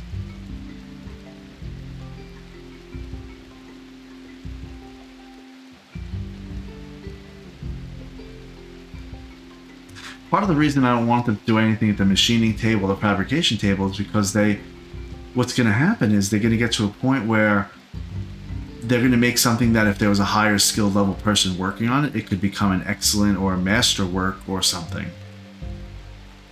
But at level 10, they're never going to do that. So what could I have them make that would make sense for them to do?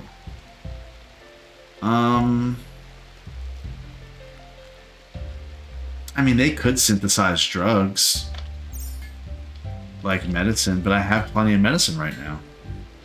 I have 97 medicine.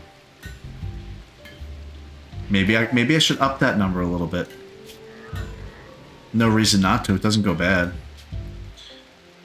And I'm going to need it, I'm sure. How about we say we want 200 in stock? How's that? 200 medicine in stock at all times.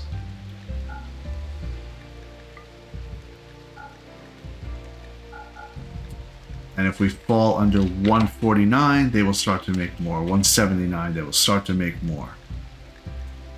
Let's see, will that trigger them to make something? Where did he go? There he is.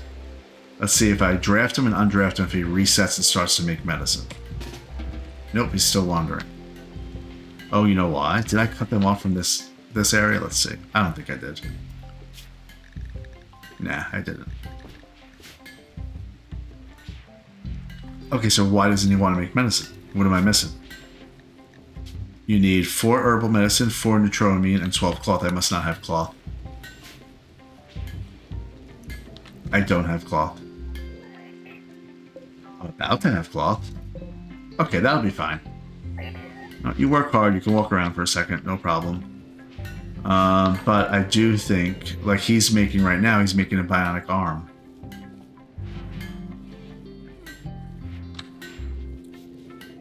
I could make them make stone blocks, but we're all filled up with stone blocks too. Aha, so I put, for all my sandstone blocks and granite and everything, I said only humans can make it because I didn't want them to get sucked into doing this. So I think I will... Well, should I let them?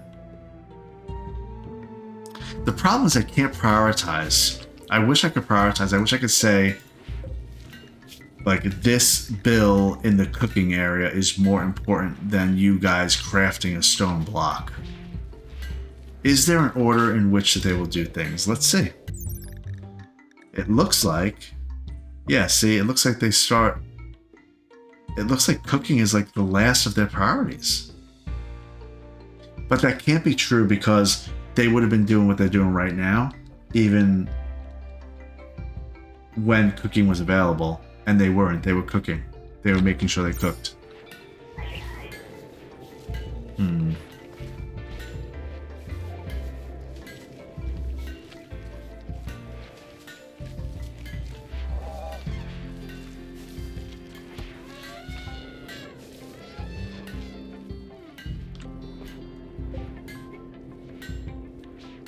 What do you think, Fabricor? Well, now, like, why is this fabric? Oh, I see. Because I must have made a bill for anybody. Alright, how about we make some bionic legs over here?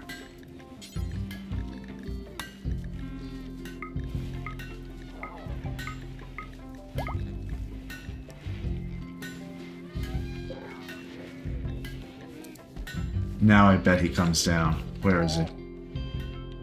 He's over here somewhere. He's wandering, but now if I hit this... Still wandering.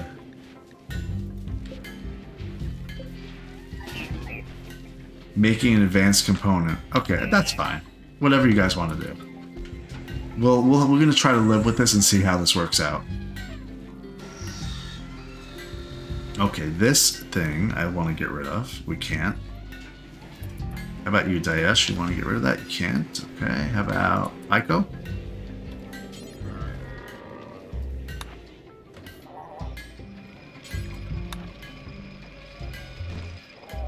I really want this hospital made.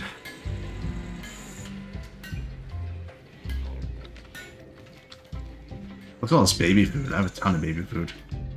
That was a mistake. I wanted to make 40 and I made 1,700.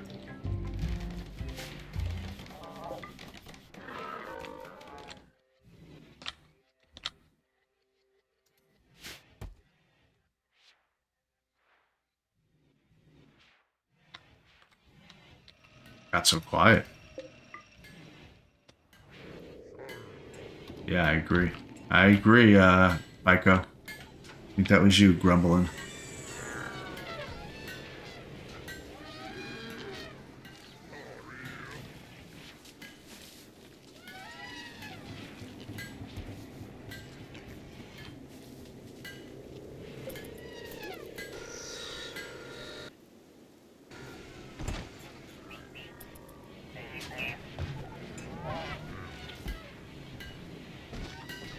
I feel like we still have too many waste packs.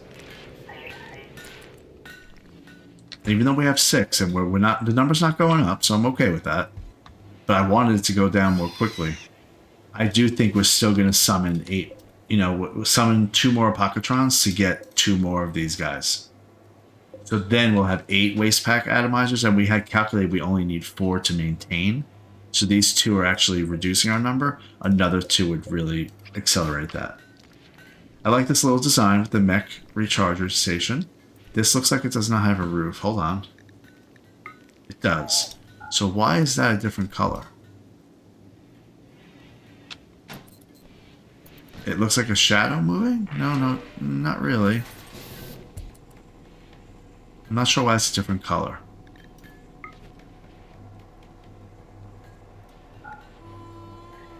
Wait, are we outdoors still? Aha, look, we're missing a tile right here.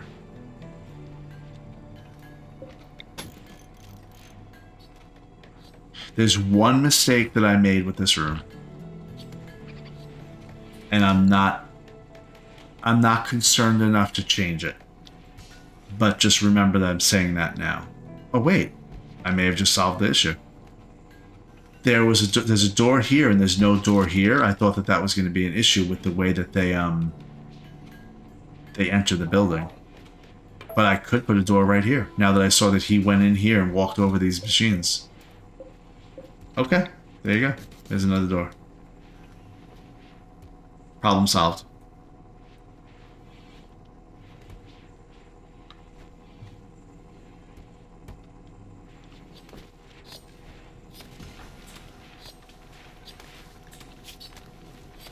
Kate, how do you feel about making your husband a vampire? You seem happy about it. He's in a coma right now, but... Okay, this room has been done. Has been complete, I should say.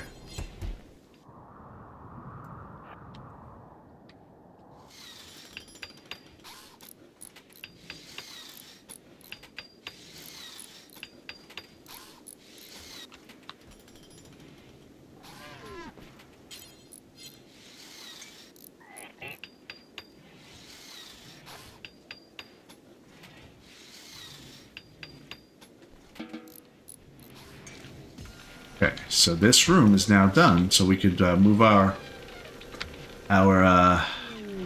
quest available. Okay, hold on. Gray, first chief of her Cameral Pact. A mechanoid swarm has been attacking her settlements. She wants you to signal the mechs to distract them. So they'll have a psychic suppressor, 3 mechanoids, a high shield, 4 drop beacons, that's a lot, 2 capsules, 2 assemblers, 3 charge turrets, 12 slugger turrets, and 2 inferno turrets. It will make our goodwill go up by 50. It will also, there's another one. These are actually pretty good rewards, so let me spacebar and pause. These are really good rewards for me. There's a Zeus hammer, which is a hammer that Kate has. Oh, you know what? Let's look real quick at Marak. Did he lose his passions? Not Marak, Zach. Okay, I was worried about his passions and all that. He actually gained the melee capable, strong melee genes. Okay, good. Anyway, back to the quest. So another Zeus hammer, like how Kate has. Now, I don't have another melee person in the colony right now, so that's less important.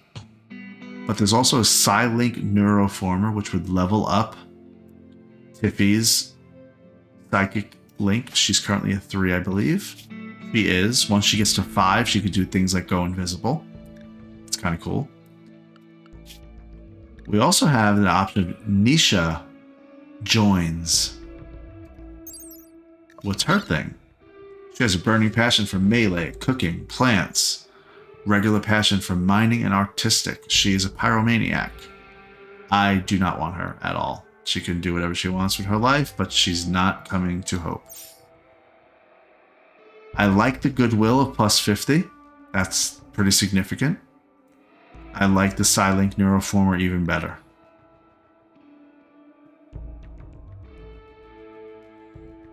I don't know if I want to go with this quest, so we're going to hold off for now. Alright, so now the hospital. We want to get that moved, right? So we have 8 beds. This is a size of what here? We said it last time. I think it's, what is it, 5 by 9. This room is 5 by 10. But I don't have a doorway going through, so actually I like 8 beds. 8 beds is fine. Let's see if we do something like this. We move a bed like that. We move a thing like that there. I can't tell if it's backwards or not. Okay. I think it's okay. Now I'm going to work on some spacing. Now, if they want to get into the hospital, they got to get to a bed. They got to get to it quickly. So actually, you know what? This should be all in the front of the room.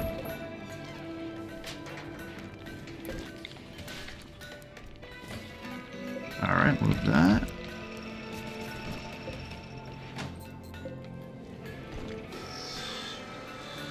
And there's actually no reason not to have them in one straight line, right? I mean, I could actually have extra beds if I wanted to.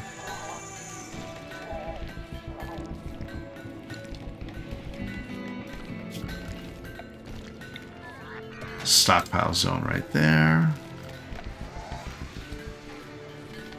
Okay.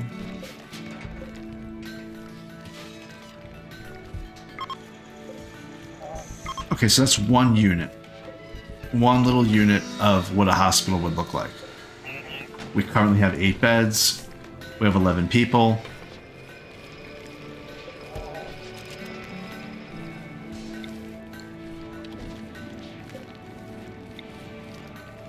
I could fit another 1, 2, 3.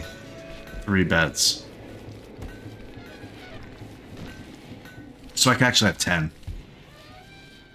I can actually have 10 beds. I mean, there's no reason not to. So maybe I will just do it. Reinstall here, like that. Reinstall there like that. Reinstall there like that. We need to make 2 copies. They're in bed right now, so we can't do anything with them like that. We'll do this. Okay, great. We're going to move this wooden shelf there like that. Move this one as well. The only thing I don't have in this room that I did have in this hospital is an extra cooler in case I needed to. The whole reason for that cooler, if you have been watching, I think it was like episode, I don't remember, 8 or 9. Our base used to be down here. I should remember this. Where was our base? Our base was like... It was like over here. Actually, like over here somewhere. Because there was that anima tree. Yeah, so it was like over here. Our original base we started was like that big right there. We moved up here. And we started out with just a small room. And what we had to do is we had a heat wave. And we had like 4 or 6 people, something like that. We put everybody in this freezer because those are the only coolers that we really had that could keep up with the heat wave. Our prior heat wave had a couple of people die. I think Martin died, Rissa died. I think they both died from heat. And that was like early episodes. So anyway, we shoved everybody into this freezer. These coolers were going full blast and it kept the temperature to a reasonable temperature. So when I made the hospital, I thought to myself that one day I was going to need to do the same thing and keep the hospital at a different temperature. That never has had to happen before. But I feel like it's a good idea to have one cooler right there as a just in case. And we're good, right? We can do that.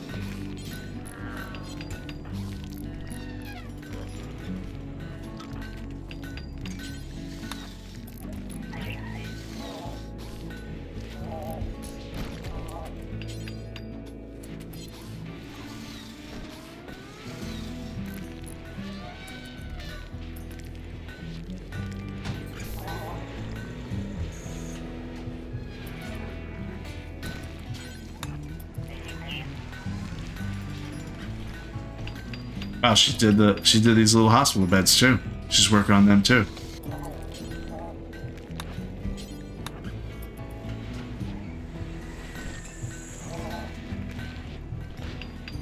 Oh, I just realized something. With Zach also being a vampire now, he needs a death rest bed. He needs a coffin. And he's up. He just got up. How you feel, Zach? You're a vampire now.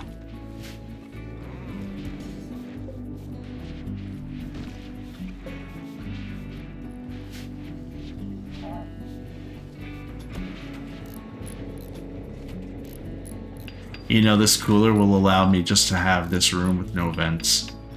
I don't know if I like that.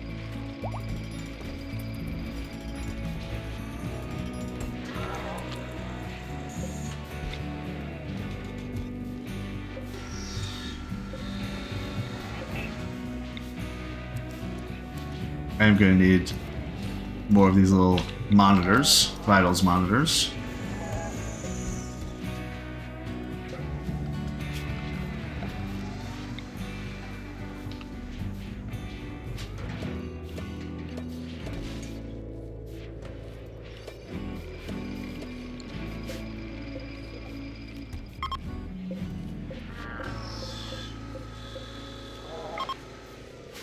Can I paint that tile? I'm just curious. Oh, this has to be sterile tile. What am I doing? This all should be sterile tile. No problem. We got that. No problem.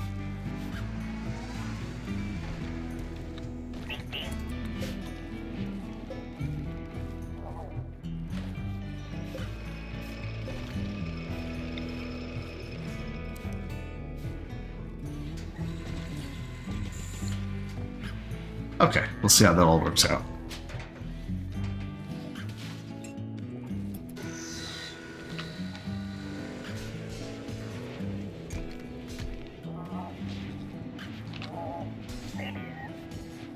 Let's see how our... Wow, it's almost done. Coming along great. Okay, so they're actually almost done with these doors as well. Awesome. Good.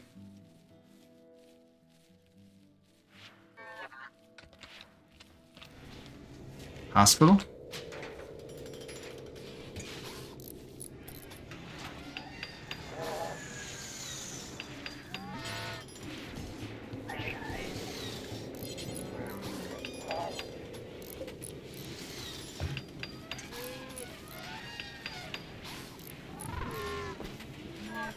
Okay, so as I was saying, Kate and Zach are both vampires now.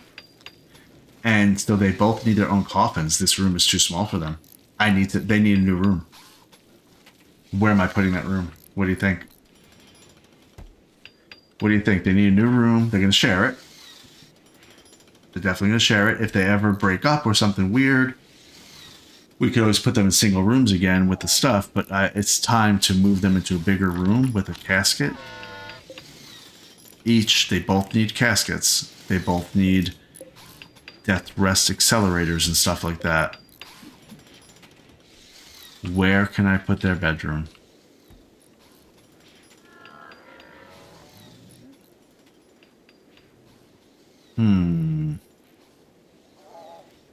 Where can I put their bedroom? Part of me says to put it here. I don't think it's going to be that big, but part of me says to put it there in this like kind of pocket here. And then this is heal root. I have 600 heal root, so I can relocate this and not worry right now. And I might relocate it like here. Because remember the theory. This is the Inane Babbler patented RimWorld theory. Things I wish I knew. You have your core base right here. This is the spot that they're going to frequent all the time, multiple times per day. That's your core base. You want to put your workshop, your kitchen, where your food is, other production, that sort of thing, the dining room, all of that you want there. Food production as well. Then you have the outskirts. You go a little bit further. Those are the things you visit once per day in general. So the bedrooms, that's once per day. Maybe you go to your storage area a little bit less frequently, but sometimes it's twice a day, 3 times a day, sometimes it's once every other day. So that's your outskirts. Then you have your ultra outskirts, I guess I'll call them. That's this. Your areas of your cotton, your corn, things that take 7 days to grow, 11 days to grow, whatever it is, things that you're only going to be visiting, once every week or so. So that means most of the traffic is going to be in your core base right here, and it's very efficient. So, that said, I would consider this the core. I would actually consider this to be outskirts. I could put a slightly... I could put heal root right here. And I could put their bedroom right here. Or vice versa. I could put their bedroom over here as well. And maybe take up a little less room. For the time being, though, I definitely need to make a death rest casket. Can it be relocated? It can. So I need to make one real quick. Just for whenever the time comes and he needs to death rest. Zach does. I'm going to put one in here real quick. So I can't forget it. Alright, the deep drill has been exhausted. If I unforbid it, we will get marble chunks. I'm going to unforbid it. I want to see how that's going to work out. It looks like it's been picking a random chunk every time that it runs out of steel. How quickly will we get chunks?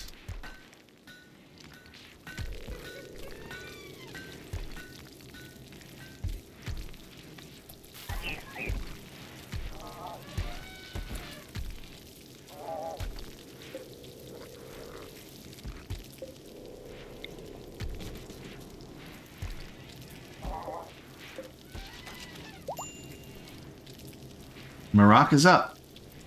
And he's immediately back at it. Welcome back, Marak. That was a little scary.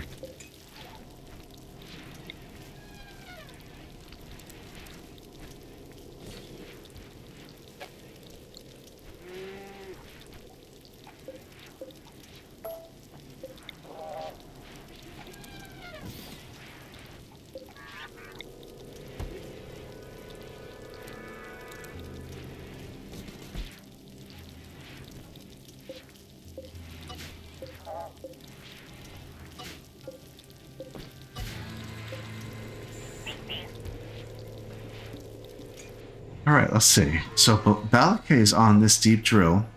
Oh wow, that's actually fairly quick. Let's see. He's at 85%, 90, 95. There's a marble chunk. He's at 10, 20. Wow, that's awesome. So what I might do is I might make more of these deep drills and then keep them in spots where I know that there's a certain chunk that it seems like it's randomly picked, like I was saying. So maybe I can check, like if I put another deep drill somewhere, would I know what it's going to extract?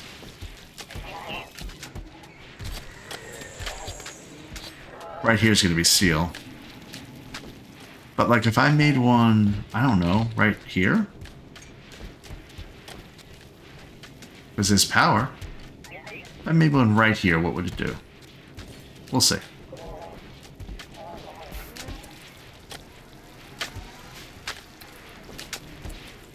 Okay, well, our new trap system is almost done. And we're going to test it next episode. We're going to get some wood here. We're actually out of wood, and that's okay. Because we used up a lot of wood. It's 1,000 per row. And then each of these wooden fences is like 1 wood. So that's another 100 or so. Maybe a little more. No big deal. We have cacti somewhere. Where are they? Right here. They're 100% grown, so we're going to get some more. Donkeys joined. A group of donkeys have joined. Okay, well, I wish you didn't, because now I'm going to have to... I really wish you didn't join, to be honest.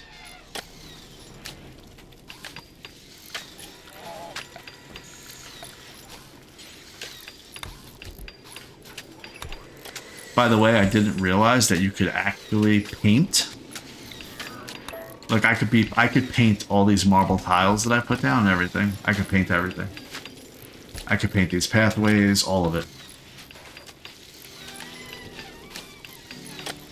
Okay, they're really getting on this hospital. Yeah, they gotta get this hospital in tip-top shape just in case of anything.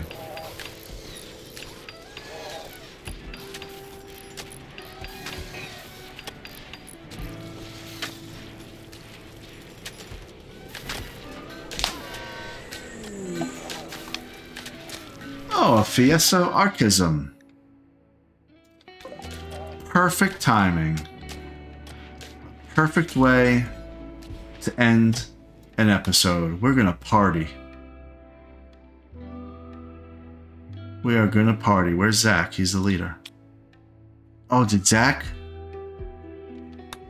Wait, who's our leader? Isn't Zach our leader? He should be. Yeah, he's gonna be the leader. Whoops. Okay.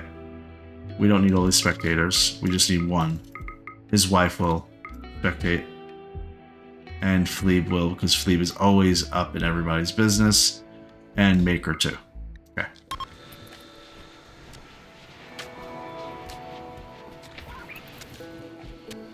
And right after this, we're going to have a party.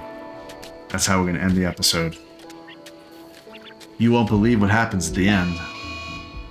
Oh, there's a heat wave. That's fine. We're good.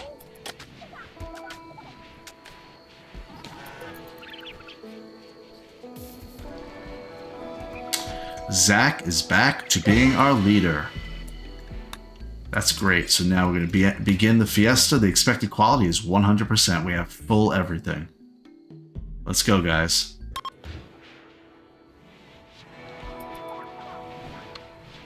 Look at them. They're all partying. I hope they dance. Zach is giving a speech right now. The party is beginning.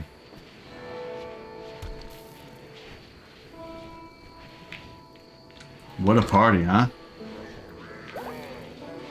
Playing some pool. These two people are playing poker. He's looking at the harp. He's a little intimidated by it for some reason. Just pluck a string. It's okay. These four are huddling up like they're about to tackle Maker. Hope he's aware of that.